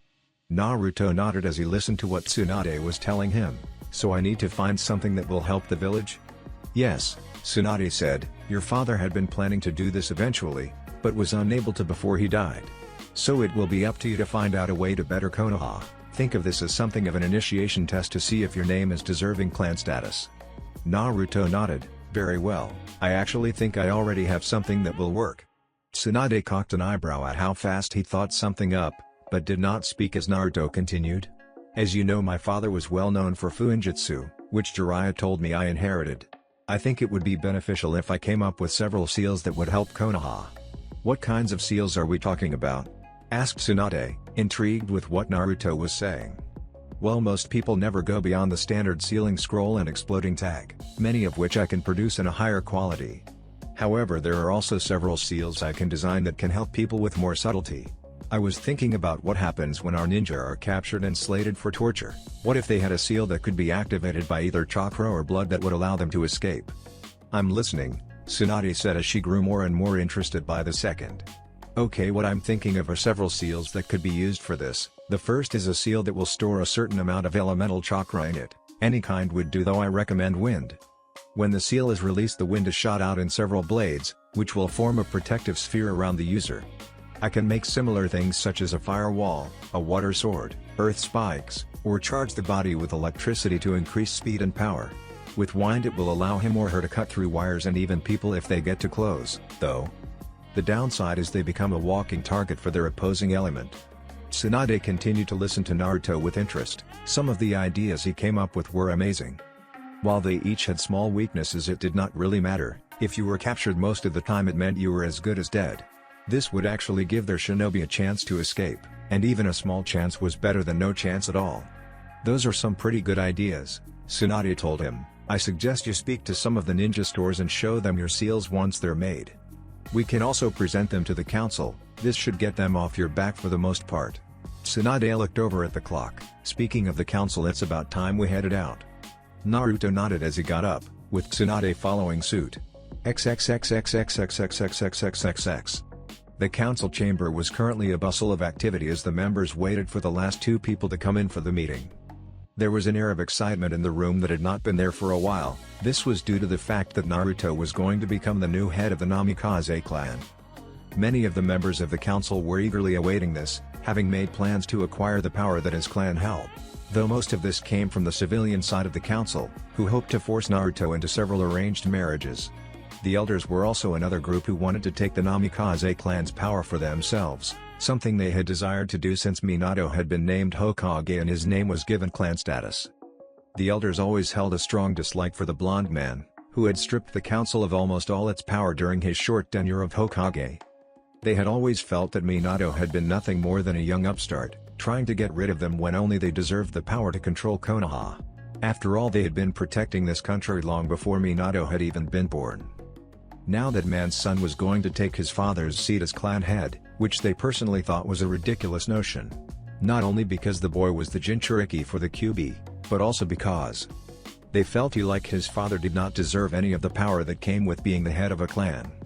Danzo in particular was weary of letting the boy get such power and influence in Konoha, unlike his two cohorts who, while intelligent, were also arrogant in their beliefs of their own superiority. Danzo knew that if the boy was anything like his father, it would be hard to gain the Namikaze clan's power. However, he was still fairly confident that he could turn everything in his favor, so that the roots of Konoha could flourish. On the other side of the table sat the clan heads, the only people who were not thinking of ways to gain the blonde's power. In the seat right next to the Hokages was none other than Hiyashi Hyuga, the head of the Hyuga clan, which was currently the largest clan in Konoha. Hiyashi was a man who, despite his cold demeanor, always put his clan and Konoha first, even when it went against his own beliefs. That had been the main reason he had pushed Hinata so hard during her training. It had been his hope that she would push back and eventually grow into a strong clan head. However, it had only been in recent years that the young girl had shown just how strong she could be, which surprisingly enough was the same reason or person that the council had been called for. When Hiyashi had heard that Minato still had a son, he had been ecstatic. It was not well known, but Hiyashi and Minato had been rivals during their academy and Junon days. Minato had graduated as the Rookie of the Year, with Hiyashi following behind him in second place. At first, it had been extremely humiliating to be beaten out by a clanless orphan. This had caused Hiyashi to push himself to be stronger, always trying to outdo Minato in everything. It had not been until the Chunin exams that Hiyashi and Minato became friends. Hiyashi had faced off against the blonde ninja during the third stage of the exams, and despite the blonde being 2 years his junior, Hiyashi had lost, badly. Despite the fact that his defeat could be considered one of the most humiliating days of his life, Hiyashi had seen something during that fight. He had been able to see that Minato had been what Sarutobi would call a carrier of the will of fire that he would often speak of. It had been that will and determination for change which had formed Hiyashi's friendship with the blonde. Later on, he and Minato had made many plans for when Minato became Hokage, one of which had been the blonde's plan to help Hiyashi get rid of the birdcage seal. Unfortunately, Minato had sacrificed his life when the Kyuubi came and attacked the village. When he had found that out and that the beast that killed his friend had been sealed, Hiyashi had desired to order the young child executed despite his friend's last wish. It had been both a great shock and horror when nearly 14 years later, he had received news that Minato's son and living legacy was in fact the child he had wanted executed. This had brought shame to Hiyashi, who was disappointed in himself for not realizing who Naruto was sooner, especially for someone who was recognized for his all-seeing eyes. It was because of this that Hiyashi vowed to himself that he would support young Naruto, giving the young blonde his and his clan's backing. 2 seats from Hiyashi was Tsume, the clan head of the Inuzuka clan. This clan was well known for their collaboration with ninja dogs, and their pack mentality. They always believed in looking out for family, and were well known for their fierce loyalty to others. It was because of this that Tsume felt she had shamed her clan name by not recognizing Naruto for who he was. Kushina Uzumaki had been one of her best friends during the academy. She and the redhead had been the pranksters of their class. Many times the two would get in trouble for playing pranks, which would end up causing mass amounts of property damage. In truth, this should have been the Inuzuka head's first clue about who Naruto's parents were, with his father's looks being the second clue. Tsume had promised that if something ever happened to Kushina, she would take care of the woman's pups, with the red-haired tomboy promising the same. When she had heard that her best friend's child had been the very boy she had hated for containing the beast that killed her husband, the Inuzuka matriarch had been horrified. To find out that she had broken her promise and left Kushina's pup without protection, it was the greatest dishonor she could give. This was why she had promised to herself that she would help Naruto with whatever he needed. Sitting next to the Inuzuka matriarch was Shibi Aburame, the clan head of the Aburame clan. The Aburames were well known as a clan that followed logic, believing that to do otherwise would cause more issues to arise than need be. They were also ostracized, much like Naruto, because of the bugs they carry. That was why Shibi had honored the Yondaime's wish. They knew that Naruto was no more the Kyuubi than their Kikai bugs were them. His clan had been the only one who would really help the boy. It was not as much as he would have liked, since his clan was small and could not look after the boy all the time. But the first few birthdays that Naruto had after starting the academy, Shibi had made sure that one Aburame was there to watch him. It had proved to be a good idea, as during the young boy's birthday many people would get drunk to the point that their logical processes would not work. The end result was a drunken mob who would try to go after Naruto. Thankfully his clan had always been able to stop that by draining the mobs of their chakra before they could do anything.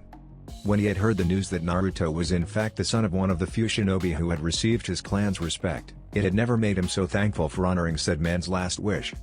The last in the lineup were the members of the Yamanaka, Nara and Akamiki clans, who were well known for their powerful teamwork. These three were Inoiki, Shikaku and Kuza, and they had been known as the Ina Shikacho Trio, due to the teamwork they used during the Third Great Shinobi War. These three all had very different views on what they felt should have been done with Naruto. Shikaku, who was the most intelligent of all of them, was more than smart enough to realize that Naruto was just a boy. Unfortunately the man had not done much, for the simple fact that like all Nara members he was too lazy and it would be too troublesome to really do something to help the boy. It was something he was regretting now that he knew of Naruto's heritage. Kuza had been on the fence about Naruto. While he knew that the boy was not the Kyuubi, he was still wary about letting his child near him. Of course Naruto ended up befriending Kuuji anyway, having stood up for the boy when he was being picked on by bullies for his weight.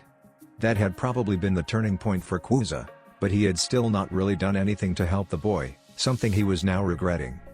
Inoiki Yamanaka was the one person in their group who had wanted nothing to do with the boy. While he had not believed that Naruto was the Kyuubi, he had still been wary of him and had told his daughter to stay as far away from him as possible. Now that he knew of the blonde's heritage, he was coming to regret his decision. It was 15 minutes after everyone else had entered the council chamber that the doors opened again, and in walked the last two people they were waiting for. The first was easily recognized as Tsunade Senju, the god-I'm Hokage and last of the Senju clan. However, it was the second figure that had caught everyone's attention, and ended up shocking those in the council chamber. Standing before them was what many could only feel was the Yondaime reborn. The young man looked like an exact replica of his father. Even the way the blonde teen moved was akin to his father. Each step he took spoke of a man who had great confidence in himself. Yet at the same time it showed that he was not arrogant. It was graceful, much like a predator stalking its prey. That, combined with the aura of power and confidence the young man exuded, was enough to make many of the people in the room look at Naruto in the same light as his father. The two blondes walked over to their seats, Tsunade sitting at the head of the council. Meanwhile Naruto took his clan's seat, which was right between Hiyashi and Tsume. Naruto offered Hiyashi a nod of acknowledgement, which was returned. Before turning to Tsume and giving the woman a feral grin, that surprisingly enough began to make the Inuzuka matriarch feel hot under the collar due to how feral the look was.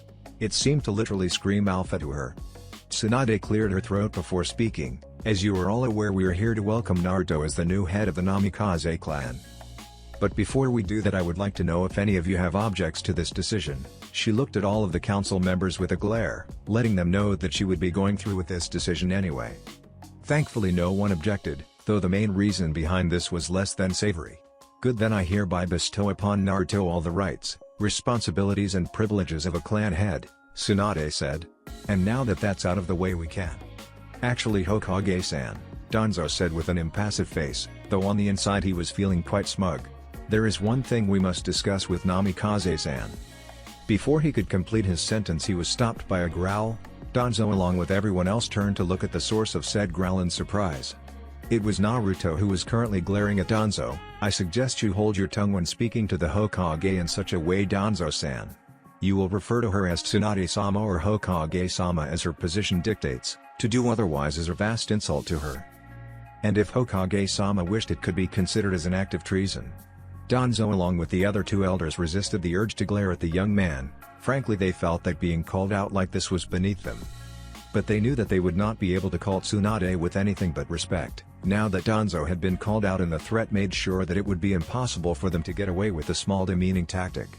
Unfortunately, they could not do anything about it. They could no longer risk treating the blonde woman with disrespect anymore, lest they wished to go to jail or worse.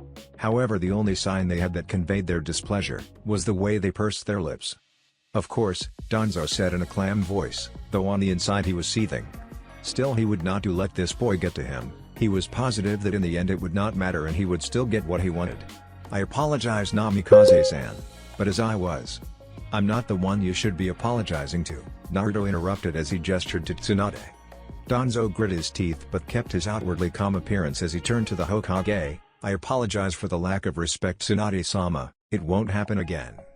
Tsunade looked over at Naruto, who gave her a discreet wink. Resisting the urge to smirk, Tsunade turned back towards Danzo.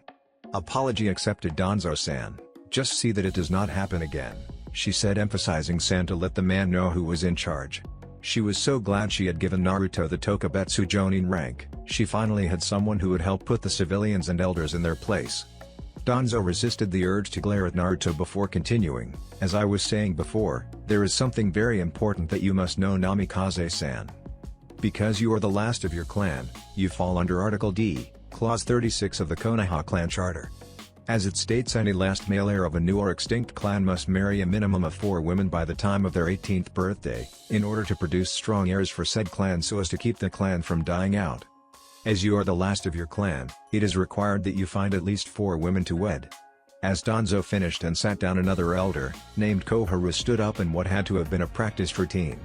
She picked up a scroll and unrolled it while clearing her throat. "Namikaze-san, we of the council have chosen several women who we feel would benefit your clan. I hope that you will." "Excuse me, Koharu-san," Naruto cut in with a frown. "But I believe that under Clause 37 of the same article it states, until the time of the heir's 18th birthday, neither the council nor even the Hokage have any say in who said heir is to wed. To do so is in violation of said heir's clan rights. As such, if the council or Hokage tries to force the heir into marriage before that time, then said heir has the right to take his clan assets, and leave Konoha. I am only 16 at this moment, Koharu-san. So correct me if I am wrong, but I believe you don't have the power to even suggest who I am to wed. Am I right?" The Shinobi Council looked at Naruto with a mixture of awe and respect. None of them held any love of the elders or those on the civilian side of the council. So to see them being humbled like this, was definitely a pleasant experience for them. Hiraishin in particular was both amazed and impressed by Naruto's political prowess. To him it felt almost like he was looking at Minato, who was speaking circles around the council. He would have to invite the young man over for dinner sometime. Homura and Koharu narrowed their eyes in anger, displeased that another young upstart was countering their every move. It was like Minato was staring at them and ridding them of their power all over again. It was even worse since this boy was not only his son, but also the Jinchuriki for the Kyuubi. Danzo, despite feeling the same way, did not show his emotions, not wanting to give the young blonde another victory. Likewise, the civilian council was feeling most displeased with the situation. Many of their daughters had been on that list. It had been their hope that they could get some of them to marry Naruto to get into the clan, and then they would be able to use several political loopholes to strip the boy of any actual power. However, until Naruto turned 18, there was nothing they could do, making them regret turning Naruto into a clan head. Tsunade smirked as she looked at Naruto, feeling quite proud at how her godson was handling the council. She knew that the main reason Naruto was able to talk circles around the elders was because of the topic at hand. When Naruto had told her that Jiraiya had gone over the CRA in explicit detail, he had not been kidding. The young blonde knew the CRA's laws better than the back of his hand, having memorized every single sentence of that law, making it the one thing that the elders would never be able to beat him on. Tsunade coughed into her hand, getting the attention of the council. "Namikaze-san is right," Tsunade said as she used a more respectful suffix than she usually would when they were in a more private setting. "However, you do know that you will need to wed at least 4 women before your 18th birthday?" Naruto nodded at Tsunade as he gave a smirk, one that made the civilian and elders on the council feel unease. "Do not fret, Hokage-sama, I am well aware of my obligations in this department," Naruto replied. "Fortunately, I have already found 4 such women who I have met throughout the years and fallen in love with. They understand my obligations and have accepted that. So none of you need to worry about me not finding anyone to help me restore my clan." Any last vestige of hope that the civilian council had to gain the boy's powers was lost with that statement. They had assumed that despite being a Namikaze, he would still not be able to find anyone to marry, or more like hoped he would not find anyone. That way, when he turned 18, they could arrange several marriages for him, and he would not be able to get out of them. Now all of that was a moot point. "If I may ask, Namikaze-san," Danzo said as he stood up, "there should still be at least one way he could salvage this. If he could find out who the boy was marrying and somehow get them under his thumb, he could use them to get the young man within his grasp. Then he would not only have his weapon, but also the blonde's children as his weapons. Who exactly are you planning to marry?" Naruto gave Danzo a cold smile. "I am sorry, Danzo-san, however you should know that I cannot tell you yet. It is well known that my father had made many enemies, which have only compounded onto my own. With Iwa and Akatsuki on the loose, it would not be wise for news of My wives to get out right now. I'm sure you understand," the blonde finished with a condescending smile. Danzo's one eye narrowed at the boy. He knew that Naruto was going to become a problem the moment he had found out about his heritage. Unfortunately, Danzo knew that right now there was nothing they could do. The boy was too powerful to take out at the moment. However, Danzo was patient. He would wait until the time was right, then he would strike. However, not all of the people in this room were smart enough to keep their mouths shut, as one of the council members proved when he stood up and glared at Naruto. "So what? You don't trust us?" shouted the member of the civilian council, a man who went by the name of Denb Shojuko. Said man pointed at Naruto. "I see how it is. You think that just because you're in some clan that you're better than everyone else. You think that you can do whatever you want." Denb had always been known for his insatiable greed, even among the council, as well as his hatred of Naruto. It was actually because of this man that Naruto had been unable to buy even the bare necessities in Konoha, such as food and clothing. Since Denb owned more than half of the shops in Konoha, and had gotten Naruto blacklisted by the others through political loopholes and threats.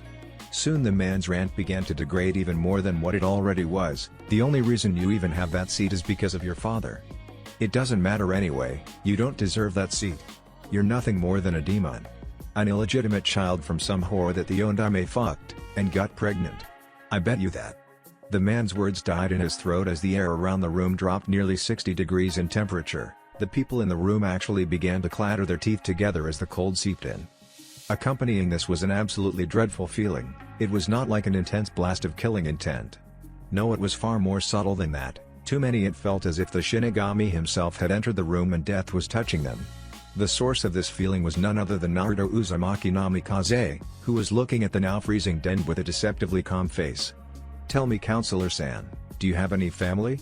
Naruto asked in a conversational tone, as if merely talking about the weather. Denb and everyone else shivered at the deceptively casual tone, but he steeled himself as he would not let the demon upstage him. "Why are you going to kill them?" Denb asked with a sneer. Naruto gave the man a cold smile. "Not at all, I was merely curious." The counselor scoffed. "No, I don't have a family, you should know since you're the one who killed them." Naruto raised an eyebrow but did not comment on the man's stupidity. Instead he turned to Tsunade. "Hokage-sama, is the third law still in effect?" Well yes," Tsunade answered in an unsure tone. "Good," Naruto said before turning back to Denb. "It's too bad you don't have a family, otherwise I might have let you live." Before the man could even open his mouth, Naruto threw one of his Hiraishin kunai, before disappearing and reappearing right next to the man in a flash of yellow, with a Rasengan in hand. Naruto plunged the sphere right into the man's head, making it explode and shower gore on all of the civilian council members. Many of the civilians went wide-eyed, as they began to shake in fear from seeing all of the gore, and more than a few were unable to hold in their lunches. The few who were not as affected were shaking like a leaf in the wind, as they stared at Naruto, who was eyeing them all with a cold expression. Said Shinobi was walking behind the civilians, forcing them to turn in order to look at him, while he spun the tri-pronged kunai in his hand in a lazy fashion. "I seem to be finding myself very disappointed with the stupidity of this council," Naruto started in a near-lazy drawl. Many of the council wanted to protest, but the odd feeling of death that had come to them stopped their tongues cold. Meanwhile, Naruto continued on, headless to their problems. "After the number of times I had protected Konoha, I would have thought you would have all realized by now that I am not the Kyuubi. I am no more the Kyuubi than a sealing scroll is the kunai that's been sealed into it.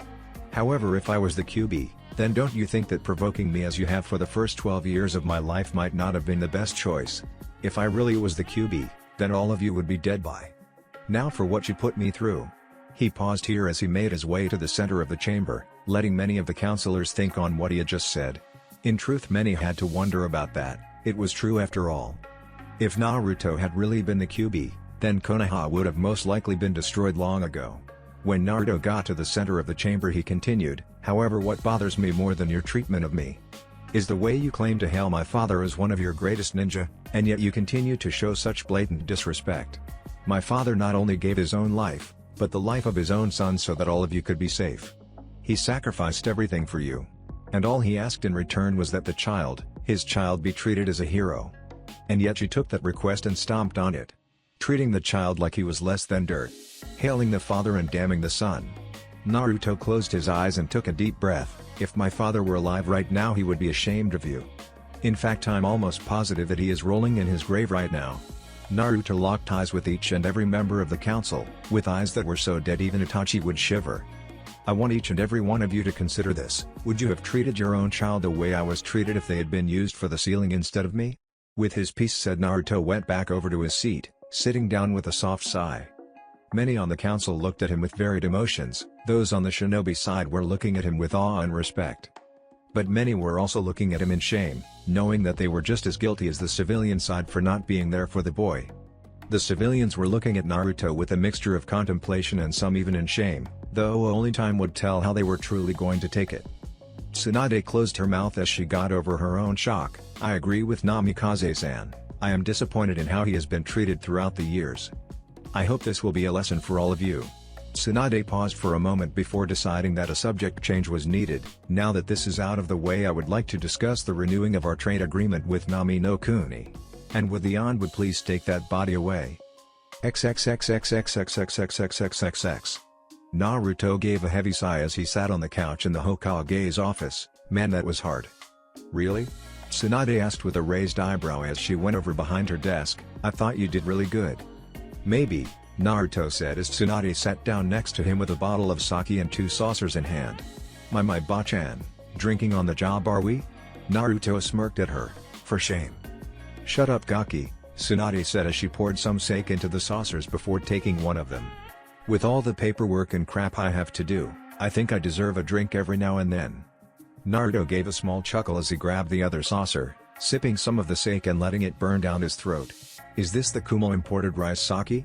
Naruto asked as he took another sip. It is, Tsunade said with a grin as she sipped some of her own. Sounds like you're into sake just as much as I am, if you know that. So you have no right to complain to me about drinking. Naruto took another sip before he grinned at her. Maybe, but since I can't get drunk anyways it doesn't really matter. Besides that, I'm not the Hokage. Tsunade humped before the two fell silent for a moment, quietly drinking their sake. After a while Tsunade spoke up. When do you think you can have a demonstration for the seals you plan on making? Naruto frowned in thought as he poured himself some more sake. Well, the first thing I have to do is find a store that specializes in ninja wear. I'm thinking of going to the Higurashi weapons store since I know Tenten. After that I'll schedule the demonstration. As for the seals, Naruto paused in thought before continuing. They should be done by the end of the week. Most of them are actually things I've been working on for a long time, so they won't take much longer to finish. Tsunade nodded. Let me know when you plan on doing the demonstration and I'll inform the council. You mean the Shinobi Council, right? Naruto said with a grin. Tsunade matched his grin with one of her own and nodded in agreement. After the discussions on trade and other commerce agreements, Tsunade had been going to start discussing shinobi affairs, such as the academy teachings and budget. Before that could happen, Naruto had once again helped Tsunade by kicking out the civilian council. They had of course protested by claiming they had a right to be there. Naruto had just countered their claims by reminding them that, according to the law set down by the Shodaime and Nidaime Hokages, they had no right to involve themselves in shinobi affairs. Of course, now why don't you tell me about your training trip with Jiraiya? Tsunade asked.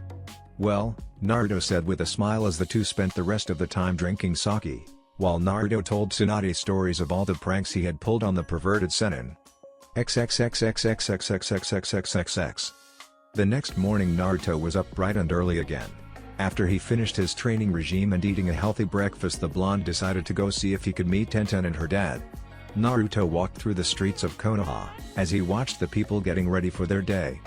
It was still early in the morning, so only a few people were up, allowing Naruto to just walk around and enjoy the quiet. Naruto made his way over to the Higurashi weapon store, opening the door which sounded with a chime. He looked over at the cash register and saw Tenten, sitting on a stool and reading a magazine of some kind. Most likely a weapons magazine of some kind, thought Naruto with a smile as he walked over and tapped on the desk. Good morning, Tenten. Tenten looked up at Naruto and a blush quickly spread across her face. Good morning, Naruto-kun. How are you doing? Tenten asked. Naruto gave the girl a smile. Not bad, I can't complain at least. What about you? Oh, I've been good, Tenten said as she squirmed in her seat a bit. So how can I help you today? Actually, I was wondering if your dad was in, Naruto said as he tilted his head to the side. Tenten was just about to respond when a gruff voice stood it for her. He is in. Naruto and Tenten turned their head to the stairs, and saw a man with messy brown hair walking down. He was of decent height, being at about 5 feet 9 inches, and had a fairly bulky build. His eyes were a brown color much like Tenten's, giving Naruto the clue that this was her father. The blonde noticed that the man walked with a slight limp, denoting that he had received some kind of injury to his heel. This, as well as the general aura the man had, led Naruto to assume that he had been a shinobi at one point in his life. Naruto bowed to the man. "It's a pleasure to meet you, sir. I know who you are." Tenten's father chuckled. "It's almost impossible not to with your reputation. And don't call me sir, I hate that respect crap." Naruto gave a grin as he scratched the back of his head, amusing the man who had seen that same expression on Minato's face many times in the past. "I'm Kinchi Higurashi." Kinchi introduced himself as he held out a hand. Naruto smiled as he took it. "Nice to meet you." "Likewise, I was wondering when I would see you in my shop," Kinchi said. "So is there anything I could do for you?" "Actually, I was wondering if there was something I could do for you," Naruto said, getting two raised eyebrows from Tenten and Kinchi. "Oh? And what is it that you can do for us?" Kinchi with his curiosity piqued. "I can see that you guys sell things like standard sealing scrolls and exploding tags, however, like most stores, you guys don't have much else in the way of seals. I am currently in the process of creating several seals that will help Konoha." Naruto looked at the two of them. "I am sure you know that a clan needs to find some way to contribute to the village in some way, Kinchi-san." Kinchi nodded. "Yes, I am well aware of that. I take it this is your way to do that?" "Yes," Naruto nodded. "I was hoping to have a demonstration at the end of the week. As you are the only shinobi store I know of that is run by a shinobi, I wanted to have you there." "What makes you think I'm a shinobi?" Kinchi asked. "If this boy..." "No man," he corrected himself. "If this man was anything like Minato, then he would be able to give him an accurate dissertation of why he thought Kinchi was a shinobi. When you were walking down, I noticed you have a slight limp. By the slight movements your leg makes, I would say that the wound was caused by a sword to the heel. Wounds like that are not something civilians get and escape whoever gave it to them to alive, meaning you had to have been in combat at one point. Aside from that," Naruto shrugged, "your general aura is the same as anyone who has ever been a serious ninja at one point in their life." "He's just like his father," Kinchi thought with a smile. "That's a pretty good deduction, and you were right about the leg. So why is it that you feel it matters whether a store is shinobi owned or not?" "Because that makes this shop far more popular than the other stores, since you have ninja experience and know what they would want," Naruto answered. "I see," Kinchi said with a nod, "because I have first-hand knowledge on what ninja want and the ability to forge custom weapons based on that knowledge, more ninja come to my store. If I were to endorse your seals they would sell that much more, am I right?" At Naruto's nod, Kinchi continued, "This will also give you more of a profit in the end too, since more people will." "No," Kinchi and Tenten looked at Naruto as he spoke, "I'm not doing this for any monetary gain. You can keep any money you make, I have more than enough thanks to my book. I am simply doing this to help Konoha." Kinchi blinked in surprise for several moments before he grinned. "You really are Minato's kid, aren't you?" Naruto smiled. "So I've been told." "Well, alright, I'll come to this demonstration of yours, and if your stuff is any good we'll start selling them the moment it's ready for the market." Naruto nodded. "I appreciate this," the blonde said before he looked over at Tenten. "You're welcome to come to if you would like." Tenten blinked for a moment before blushing. "Thanks, I think I will." She looked back up for a moment and tilted her head. "So what book were you talking about?" Naruto looked at her with an odd expression before smiling. He reached into his pouch and pulled out Loveless. "I'm the author of this book," Naruto said with a grin, only to sweat drop when Tenten appeared in front of him with a copy of the book in her hand. "I swear to Kami, it's like these girls have a pocket dimension, where they can just pull anything out of it magically. This is my favorite book, can you sign it for me?" Tenten asked as he once again saw what he had taken to calling the Tsutobushi no Jutsu. Naruto shrugged before grabbing the book and signing it for her. After that he gave the two a goodbye before heading home. XXXXXXXXXXXX. Naruto groaned in relief as the warm water from the shower hit his form, loosening the tensed-up muscles in his back and shoulders. Today had been a hectic day for him, even more so than yesterday when he was in his first council meeting. After he had left the Higurashi weapons store, Naruto had gone into another council meeting, where he had been forced to sit through several merchants discussing a trade agreement between Konoha and Tsuchi no Kuni, which had almost made the blonde clan head fall asleep. After that he had gone home and did his typical training regime, and then he had sat down at his desk and began hashing out his plans for the seals he wanted to create. In truth, most of them were already done, he just needed to finalize them. He had several powerful seals that he was sure would be useful to Konoha, things like sensor seals that could be used to set up around a camp when on long-term missions. Trap seals that even a Genin could set up, that when triggered would release anything from a fire jutsu to a paralytic poison. Sometimes things like that were all that were needed to complete the mission, and get back home safe. However, the ones he was really wanting to show Tsunade and the others were not the ones that were done on paper, but a powerful seal array that should make capture and rape statistics drop. However, that seal was also the one he had yet to really finish, as well as the one that was the hardest to complete. Naruto turned off the water as he stepped out of the shower, grabbing a towel he dried himself off as he made his way into his bedroom. He threw the towel in a hamper as he walked over to the closet. Opening it, he made his way inside. Naruto began to leaf through his clothes, looking for some formal wear for this evening. Normally the blonde would not be caught dead wearing formal clothing, however he had been eventually forced to get some. Koyuki had bought him some formal kimonos for when he made his appearance before the Haru Council, so that he could look good when he and Koyuki presented him as her fiancé. Something he planned to do once he managed to get rid of Akatsuki.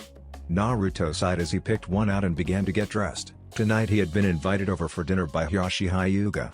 Knowing just how much power that clan held, Naruto knew declining his invitation would not be an intelligent idea. Hinata Hyuga was nervous. This would not surprise anyone who knew her. Despite the young woman making strides towards bettering herself as a kunoichi, she was still a shy and soft-spoken girl. It was something that had never changed about her, even her continuous improvement with her taijutsu and byakugan. So the fact that Hinata was nervous would not surprise anyone, however this time she felt she had a valid reason for it. That reason being her father Hiyashi, who was currently smiling. It was well known that Hiyashi Hyuga almost always kept up the cold Hyuga facade. He said it had something to do with presenting a noble aura to those beneath them. Whatever the reason for it was, Hiyashi was not one to smile, ever really. Sure, he would occasionally when Hinata was progressing well in her taijutsu, however this was something that had only happened recently. Now he was smiling for what seemed to be no reason, other than the fact that they had a guest. Apparently one important enough that her father was smiling about it. This was not really a shock, of course, due to their status and political power both in and out of Konoha, they would often receive visiting dignitaries. However, none of them were important enough for Hiyashi to actually be happy about seeing them. This was what made her nervous. The fact that she was going to be meeting someone who was important enough for Hiyashi to smile about meant that she would need to be even more Hyuga-like, for lack of a better term, than usual. Which due to her kind nature was something she had a problem doing.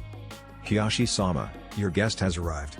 The three Hyugas at the dinner table looked up to see one of the branch members standing over by the entrance. Thank you, send him in please, Hiyashi said as he stood up to greet his guest. The branch member bowed before leaving to get the guest. Hinata smoothed the hem of her kimono, which was a lavender color to match her eyes. The kimono had floral designs on it, and was tied together with a dark violet obi. Unlike her normal clothes, the formal wear she had on did nothing to hide her figure. Something she was very self-conscious about, which was of course why she always wore that large baggy overcoat. Taking several deep breaths to help her calm down, the young Hyuga heiress looked over at her little sister Hinabi. Said sister was currently sitting with her back straight, and wore the impassive Hyuga stare. She was wearing identical clothes to Hinata, except that hers were in the opposite colors. Hinata turned her head towards the door when Hiyashi began to walk over to it, and had to hold in a gasp of surprise. The person who her father had invited over was none other Naruto. Hinata quickly looked away, and had to start taking deep breaths lest she pass out. When she felt she was calm enough, she looked back to see her father greeting the blonde shinobi. Welcome Naruto-san, I am glad you could make it, Hiyashi said as he shook Naruto's hand. Naruto gave a nod as he took the offered hand. Thank you for inviting me Hiyashi-san, I appreciate it. Not at all, Hiyashi replied easily as he waved the thanks away. Naruto followed the man as he moved over to sit down. When they were both seated, Hiyashi gestured to his daughters. I believe you have already met Hinata, Hiyashi said. Naruto smiled at the girl. It's a pleasure to see you again Hinata. Hinata felt heat rise to her cheeks, but thankfully was able to keep herself from hyperventilating. It's good to see you as well Naruto-kun, Hinata said as she grabbed the folds of her kimono in an effort to keep from poking her fingers. And this is my youngest daughter Hanabi, Hiyashi introduced as he gestured to a little girl who looked a lot like Hinata, except she had what Naruto had dubbed the I'm a Hyuga so I must act like I'm constipated look. It's a pleasure to meet you Hanabi-san, Naruto said with a smile. Despite the girl's cold look, Naruto was able to notice the slight blush that crossed the girl's cheeks. "You're the one who beat Neji-ni-san in the Chunin exams," Hanabi said in an accusing tone. Naruto looked at the girl with an odd expression for a second. "Yes, that is true that I beat Neji." "How did you do that?" Hanabi asked. "Neji-ni-san is the Hyuga clan prodigy, there's no way you could beat him." Naruto frowned at the girl. It seems that she was much more of the stereotypical Hyuga than the members he had met. Of course he had only known Hinata and Neji had been similar to her before Naruto had removed the stick in his ass. Naruto continued to look at the girl before shrugging. "I was able to beat him because unlike him I had something to fight for." Hanabi tilted her head at the cryptic answer. "Something to fight for? Like what?" Naruto smiled. "Well, at the time my reason was to dispel Neji's delusional belief that fate controlled everything. He had to understand that there is only one fate we all share and that is death, but how we get there and the choices we make before we die are our own." "Wise words," Hiyashi said. "You sound just like your father." Naruto looked over at Hiyashi. "You knew my father well, I take it?" "I knew him quite well," Hiyashi said with a very small and nostalgic smile. "I was in the same class that your father had been in at the academy. He had been the rookie of the year, and became something of my rival." "I see," Naruto said as he remembered his own rivalry with Sasuke. "Before the fool went to play with a pedophile anyway." Naruto looked at the Hyuga head with a mischievous expression. "So if you were his rival, did he call you team as well?" Naruto asked in an innocent voice. Hinata and Hanabi looked at Naruto in shock, while Hiyashi made several choking noises. "And no, he didn't," Hiyashi said as he was able to get himself under control. He paused for a moment before sighing. "However, your mother did." If the two Hyuga heirs had been startled by Naruto's comment, then they nearly jumped out of their skin when Naruto started to laugh, loudly. Hanabi more than Hinata was shocked by the commoner behavior the blonde man seemed to have. It made her wonder why her father had invited him over in the first place. Naruto's laugh soon became wheezes as he tried to get his breath back under control. Oh, Naruto sighed as he stopped laughing. He looked over at Hiyashi and shook his head. "You know, I can somehow see my mother doing that." Hiyashi gave an imperceptible smirk. "I could imagine. You are a lot like her in many ways." Naruto chuckled. "I think I'll take that as a compliment." "Of course," Hiyashi said, "though you do seem to have more of your father's personality now. I admit to being quite impressed with how you handled the elders during your first council meeting." Naruto smiled as the two of them talked back and forth, trading conversation between one subject or another. Naruto knew this was a standard political process that people who wanted something from you did, and he knew Hiyashi wanted something. While he was sure the man's desire to repent for not helping him when he was younger was genuine, Naruto also knew that Hiyashi would not invite him over for that reason alone. However, he continued to play along with the man, knowing that there was a time to be blunt and a time to use finesse. So Naruto spoke with the man, and occasionally tried to add Hinata and Hanabi into the conversation so they did not feel left out. Their conversation quieted down as the food came. Naruto was surprised when he was served a side of ramen with his food. It seemed that even Hiyashi knew of his ramen addiction, which was actually kind of funny since ramen was not his favorite food. Well, most ramen was not. His favorite food was the ramen they served at Ichiraku's, but there was a reason for that. Tucci and Ayame had been the first two people to ever treat him as a human other than Sarutobi and Yugao, so the blonde had often gone there when he did not want to be glared at, or overcharged for food. They had also given him several free bowls of ramen, making the place even better in his eyes. It was not long after going there that ramen had become his comfort food. After they had eaten, Naruto figured it was time to see what Hiyashi wanted. "I believe you wanted to speak to me about something?" Hiyashi smirked ever so slightly. "Yes, I did. We can go to my office for our discussion."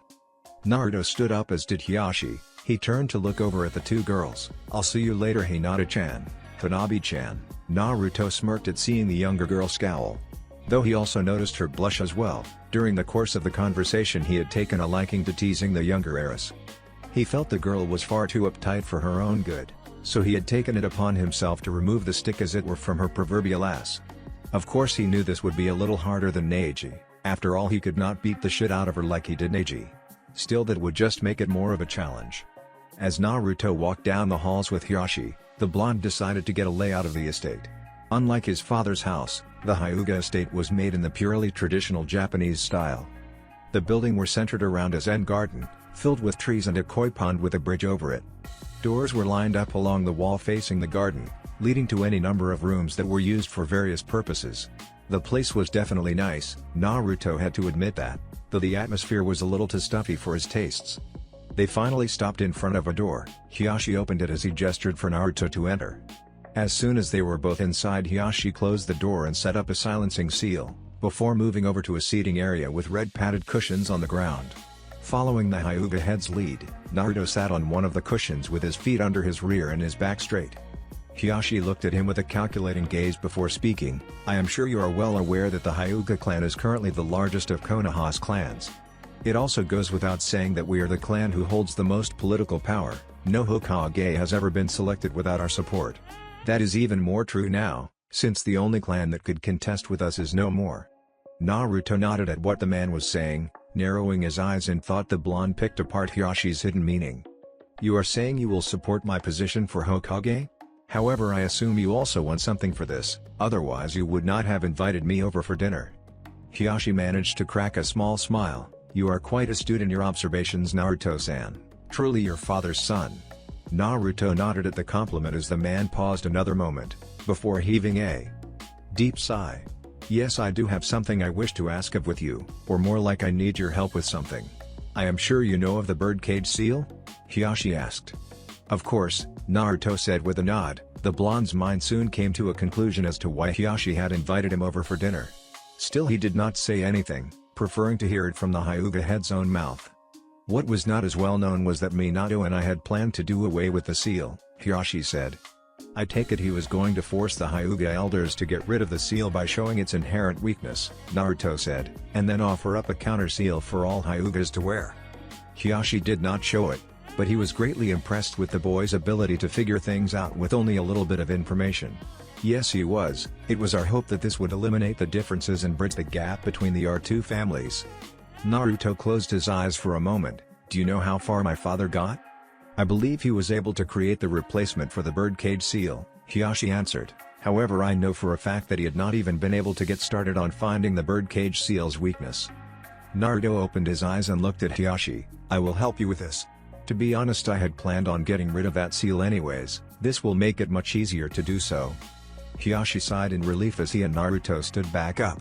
Moving over to his desk, Hiraishin pulled out a scroll. This scroll contains the birdcage seal for you to study, Hiraishin spoke as he handed Naruto the scroll. Naruto took his and placed it in his pouch. I will get back to you sometime within a month. By then I should have both the replacement seal and the weakness to the birdcage seal. Hiraishin gave a nod as he let Naruto out. I appreciate the help, Naruto-san. Not at all, I'm happy to help, Naruto replied as he walked out of the room. XXXXXXXXXXXXX. Hinata watched as Naruto left her father's study, and began his trek back to the front gates. She followed the blonde boy, making sure to always stay in the shadows so he would not see her. The moment Hinata had seen Naruto here, she had realized this was her chance to confess her feelings for the blonde. She knew that she may not ever get a chance to do so like now, since he was right here in her house. However, she was still having trouble gathering her courage to go up and talk to the boy. The decision was soon taken from her as Naruto called out, "You can come out now, Hinata." Hinata's eyes widened in shock. How had he seen her? This had never happened in all the years she had followed him. Something like this was not only unprecedented, but also unexpected. Whatever the case, he had found her, so she had no choice but to come out and confront the blonde. Hello and Naruto KK-kun, Hinata said, cursing herself for being so shy. She knew she would never get another chance like this, so she had to take it. She took several deep breaths as she tried to calm her raging nerves, which felt like they were overloading her brain right now. Hinata opened her mouth as she looked at him, only to start swaying on her feet for a little bit. I will not faint, Hinata thought to herself as she tried to steady her nerves. Finally she opened her mouth. I love you. The words had been spoken so fast, that had Naruto not had enhanced senses, he was sure he would have missed it. The blonde clan head repressed the sigh that threatened to escape him, while he commended the girl for gathering the courage to tell him that he had really hoped she wouldn't. Perhaps it was naive thinking, but Naruto had been hoping that the girl's shy nature would keep her from confessing, at least until he had something to say that would let her down easy. Still, now might be the best time to nip her feelings in the bud. After all, he did not wish to lead her on with the false hope that they might get together. Hinata, you are a very kind, beautiful and compassionate kunoichi, Naruto said, knowing that what he said next would break her heart. However, I don't have any romantic feelings for you, I'm sorry. What? Hinata asked as if she had not heard him. It took a few seconds for the words to register, but when they did, tears started to form at the corner of her eyes. You mean? You don't? She couldn't believe it. She had worked so hard to tell him, only for him not to have the same feelings for her. No, Naruto said in a soft voice, I don't. But. Hinata's mouth was unable to work properly, not that it mattered anyway as she spun around and took off. Naruto sighed as he chased after her, knowing that if he did not reason with her, things would not end well. He doggedly followed the lavender-eyed girl, who was dodging and weaving in an effort to lose him. However, Naruto was far faster and more agile than she was, and soon caught up. He grabbed her arm to keep her from moving. Let go of me, Hinata shouted as she yanked on her arm. Not until you listen to me, Naruto replied in a calm voice. I don't want to hear it. Let go. Realizing she would not be able to get away like this, Hinata turned around and attempted to jump and strike Naruto. Said blonde was surprised that Hinata would go this far, but thanks to his enhanced reflexes was able to avoid the strike. He quickly wrapped Hinata in a bear hug, keeping her arms pinned to her sides so she could not use them. Though the girl continued to struggle and even tried to juke him with her feet, however she soon began to tire. Eventually the girl sagged into him as she started to cry, sighing. Naruto just let her do so until she calmed down. Why? The girl asked, with her voice muffled by his kimono. Why don't you love me? Why won't you love me? Because you don't love me, Naruto stated, causing Hinata's head to snap up so fast, the blonde thought it would break. How could you say that? Hinata asked, completely unaware that she had not stuttered. I've always loved you. Ever since the academy. You gave me strength and courage. I only saw what you wanted to see, Naruto interrupted her. You saw the side of me that was loud, obnoxious and was not afraid to scream about how he would be Hokage at the top of his lungs. You were so fixated on this image of me and felt that I was something to strive for, so you put me on a pedestal. As something you would always watch from afar, but never touch, which was why you were too afraid to talk to me. That's not true at all. Hinata shook her head. I saw you as something I wanted to be. Something to strive for. Which is what you do when you place someone on a pedestal, Naruto interrupted in a soft voice. Hinata, what you saw was not me, not all of me anyway. You saw the parts of me that you wanted, because that side of me was everything you were not. You felt that if you could just be near me, then maybe you would gain some of my strength. Am I right? Hinata gave a hesitant nod, since that was true. Ever since she had seen his loud and proud attitude, she had begun to admire the boy. She had taken to following him, because just watching the blonde had given her strength to go on.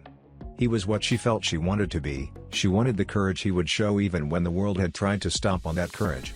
That never give up attitude, that's what she wanted to have for herself. That's exactly what I mean, that's not real love. You wanted me to be your strength, your courage, to be able to lift you up when you could not do it yourself. Naruto shook his head. What you have to understand is that by trying to use me for your strength, you end up weakening your own. Hinata's eyes widened as what Naruto said began to sink in. What do you mean? Hinata, I can give you no more strength than a soldier pill can give you chakra. Yes, you may gain a temporary boost by relying on me. But in the end it's only a passing feeling and can never give you the strength you are looking for. What would happen if you were on a mission that went bad? All of your comrades were incapacitated and you were the only one capable of protecting them and completing the mission. What would you do if I wasn't there to give you that pick-me-up? If you had to rely on your own strength to carry on, only you had been relying so much on me that your own strength failed. Hinata looked at Naruto with wide eyes as his words were tossed around in her head. It was painful to admit, but she realized he was right. All this time she had been trying to rely on Naruto instead of herself. Even when he was gone, her thoughts were on the blonde. It was like he had become some drug or a crutch, as he said. Because truthfully all she had been trying to do was emulate the blonde in front of her. It was enough to make her feel sick. I really am weak, Hinata muttered as tears formed in her eyes again. You are not weak, Hinata, Naruto said in a firm voice, as he placed his hands on the girl's shoulders. Hinata looked up at Naruto as he spoke. You just have yet to come into your own strength, but it's there. However, you need to find the right reasons to gain that strength, which are not to impress a boy. What are your reasons? Hinata asked, hoping that if she knew the reasons of someone else, she could try to find out her own. At first my reason was simply because I wanted to be acknowledged. It was stupid, but that was why I tried so hard. Naruto's eyes began to glaze over and his voice softened as he continued. However, as time went on and I gained people who did acknowledge me, my reasons changed. Naruto looked at Hinata. Now I fight and gain strength so that I can protect the people who are most important to me. The people who I have found a family in, the Konoha 11, the people I met in my travels. It's for them I try to get stronger, so that I can protect them."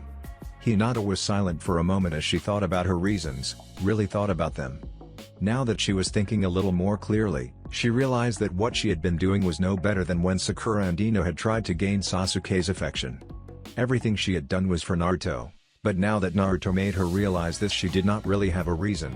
Or did she? I think I want to gain strength to protect my family, and make them proud of me," Hinata said as she looked at Naruto. "I don't want them to think of me as weak, or a burden anymore." Naruto gave the girl a smile. "That's a good reason. Wanting to help your family is one of the best reasons anyone can have. I know that with that desire in mind, you will gain strength." Naruto stuck his hand out to the girl. "Friends?" Hinata looked at the hand and then back to Naruto before smiling. "Friends," she said as she took the hand. XXXXXXXXXXXXX. Naruto stood out on the field with the Shinobi Council, Tsunade, Kenshi, and Tenten, all of whom he was going to show his seals to. "Now that everyone is here, I figured we'd better get this show on the road," Naruto said as he took out sealing scroll and unraveled it. He unsealed the contents, revealing several different scrolls of various seals, ink and a brush. Grabbing the first seal, Naruto unrolled it. "I am sure you all know of the standard exploding tag, which by adding chakra will make it detonate and in some cases can set a timer for a slight delay. But what if they did not just explode? What if instead they launched an A-rank jutsu, or a cloud of deadly and poisonous gas? Are you saying you can create a scroll that has an A-rank jutsu in it?" Tsume asked incredulously. Naruto smiled. "I could tell you yes, but I think it would best to show you." Naruto created a clone who took one of the small tags in the scroll, walking several feet away before channeling some chakra into it as he set the scroll on the ground. The clone puffed out of existence and Naruto turned to Tsunade. "Hokage-sama, could you make a Kage Bushin please?" Tsunade raised an eyebrow but did as asked. Less than a second later a clone appeared. "Good," Naruto said as he turned to the clone, "I want you to go over to the scroll." As the clone did as instructed, Naruto turned to Hiyashi. "Hyuga-sama would be so kind as to turn on your Byakugan and tell me what you see?" Hiyashi nodded and did so. Truthfully, he was quite curious to see what the boy came up with. As the Tsunade clone got within 5 feet of the scroll, everyone became shocked as a giant dragon made of lightning launched out of the scroll. It roared as it homed in on the clone, smashing into it before exploding in a shower of sparks. It reacted to her chakra," Hiyashi said, his voice for once filled with awe. The others heard what he said and looked at the now burned out scroll in shock. "Yes, it reacts to any chakra signature that does not belong to the person who used the scroll, though it can be set to recognize other signatures as well." Naruto smirked as he looked at the gobsmacked audience. "As you can see, things like this could easily tip any engagement or skirmish in our favor. Just imagine if you were to create a minefield of these and placed a camouflage dual-layered genjutsu over them. An enemy comes within 5 feet of it and they suddenly find themselves within a barrage of A-rank techniques." Naruto left them to imagine the potential of his strategy for a while. Once they got over their awe, he began showing them some of his other seals, with each one being more impressive than the last. Finally Naruto got to the seal he had really worked on this week. "For this next seal I'll need a volunteer. It has to be a female." The last request had stopped several of the males from stepping forward. Unfortunately, it also made the females wary. Tsume Inuzuka however took it as something of a challenge and stepped forward. "Let's see what you've got, pup." Naruto smirked. "Very well, follow me so I can apply the seals." Naruto picked up his ink and brush and headed into the tree line. Tsume, despite being surprised, followed him as well. Once they were out of sight, Naruto stopped. "Alright, so why did you have to bring me out here alone?" Tsume asked before giving a feral yet oddly seductive smirk. "Or was it just that you wanted to get me away from the rest of the council, so you could have your way with me? You know, I think you might be a bit young for me, though you are quite handsome." Naruto blinked in surprise as the Inuzuka matriarch blatantly flirted with him. He had truthfully not expected this.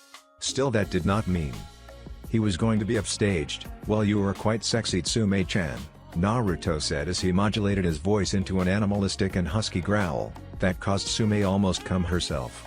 "Unfortunately, that's not the reason, this time anyway." Naruto shrugged. "I really just figured you would not want to have to strip in front of all those men." Tsume blushed at those words, but it soon turned to a glare. Flirting was one thing, but asking her to strip for him was not something she would take lying down. "Alright, listen here, if you think I'm gonna strip for you, you've got another She could not get another word in as Naruto's presence literally overwhelmed her senses. Where before he had the strong presence that was found in all leaders, his entire aura right now just screamed alpha. It was so strong that her animal side was actually telling to her bow down and do whatever the blonde said. Do not think I am doing this so I could see you naked, Tsume. I will not deny that you are quite attractive. However, you seem to forget that I am already engaged to 4 women, all of whom I love. The mere thought of being unfaithful to them makes me feel like committing seppuku. Naruto's glare actually made the Inuzuka woman bow her head submissively. Naruto sighed as he released his dominating presence. I will explain what the seal does while I apply it, is that okay? He asked. When he received a nod in return, Naruto had the woman stripped down, until she was in her undergarments. He then began to apply the seals while explaining their functions. By the time he was done, Tsume's eyes were wide. Several minutes later they came back out to the field. I apologize for the wait, however we're now ready for the final demonstration. He took no heed of the looks he was getting, or the light blush Hirashi was trying to hide. They obviously knew what had gone on in the forest, or at least they knew what Tsume had done. Naruto paid attention to none of it as he unsealed a chair. Alright Tsume, just sit on the chair. Having knowledge on what the seal was supposed to do, the feral-looking woman did as told. Naruto tied her up with steel ninja wire, making sure they were bound tightly enough that she could not move. Naruto turned back to the crowd. Now then, as you know, one of the most serious problems we run into as ninja is the possibility of capture. When that happens, all we can do is try to make sure that we die before we end up cracking from whatever torture we are subject to. However, that does not have to happen. What if we could give our shinobi a small window of opportunity to escape? Hiyashi, I would like you to use your Byakugan to tell me what you see. Naruto did not wait for the man to give an affirmative, before he turned his attention to Tsume and raised an eyebrow in question. He received a nod from the woman, right before he unleashed a concentrated dose of Kyuubi's killing intent.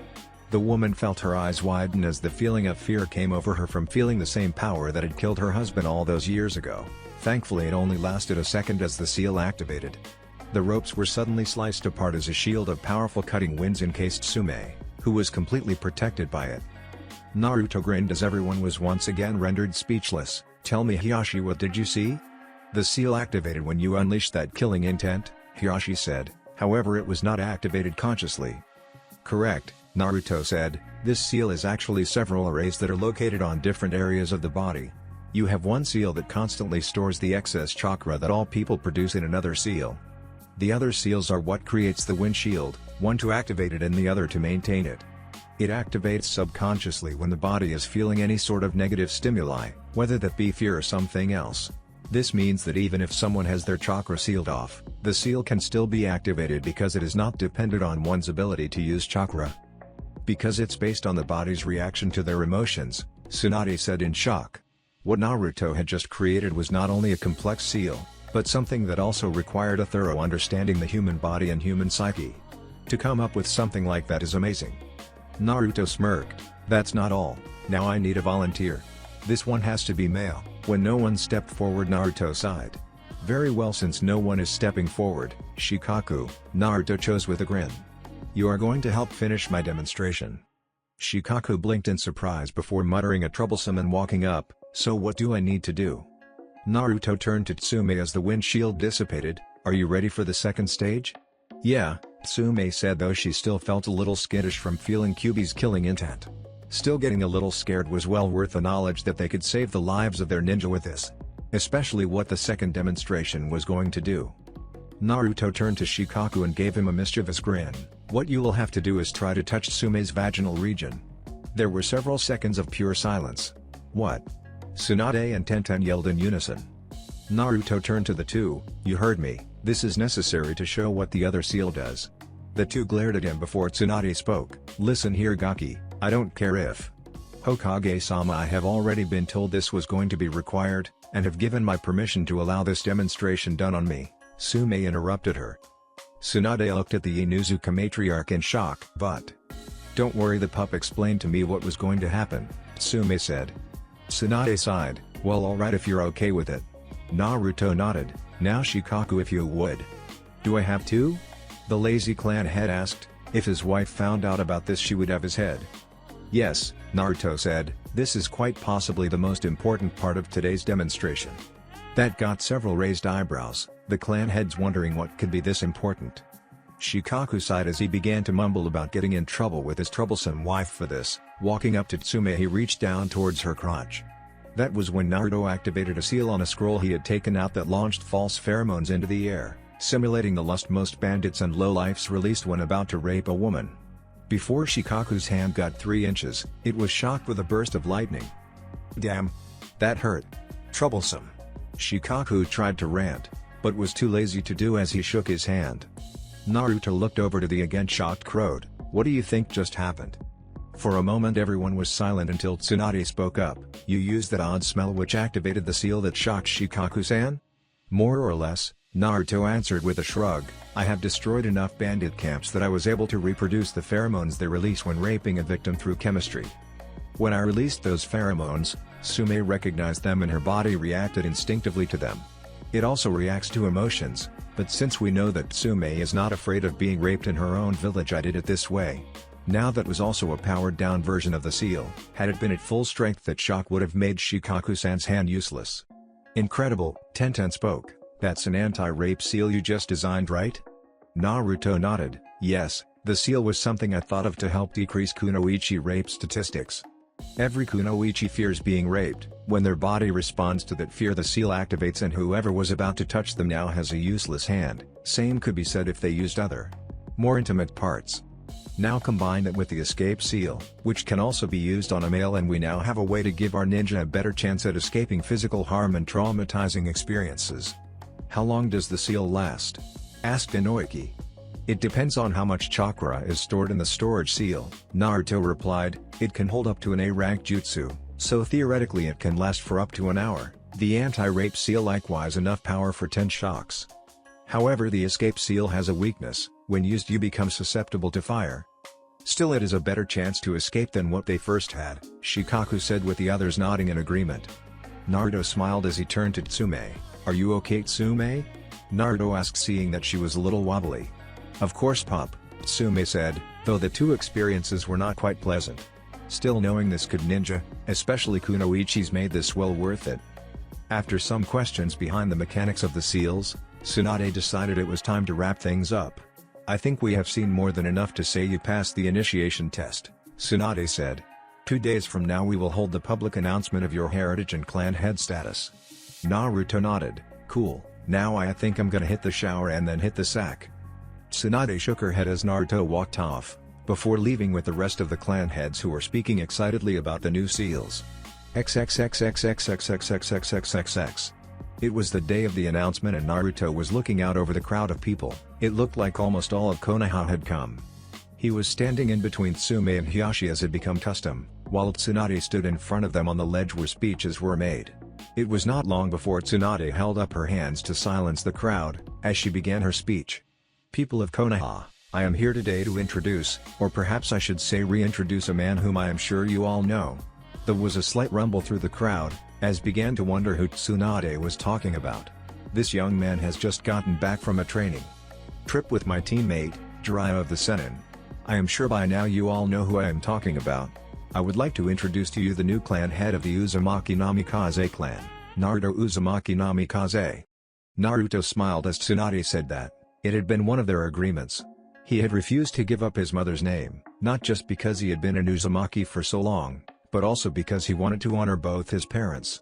His smile turned into a smirk as he flicked one of his Hiraishin kunai next to Tsunade, before appearing right next to her in a yellow flash.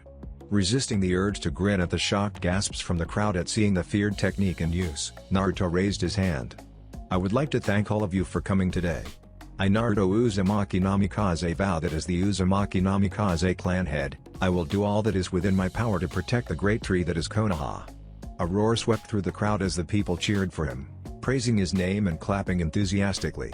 Naruto let them do that, knowing that what he had to say next would not make him very popular with some of the people here.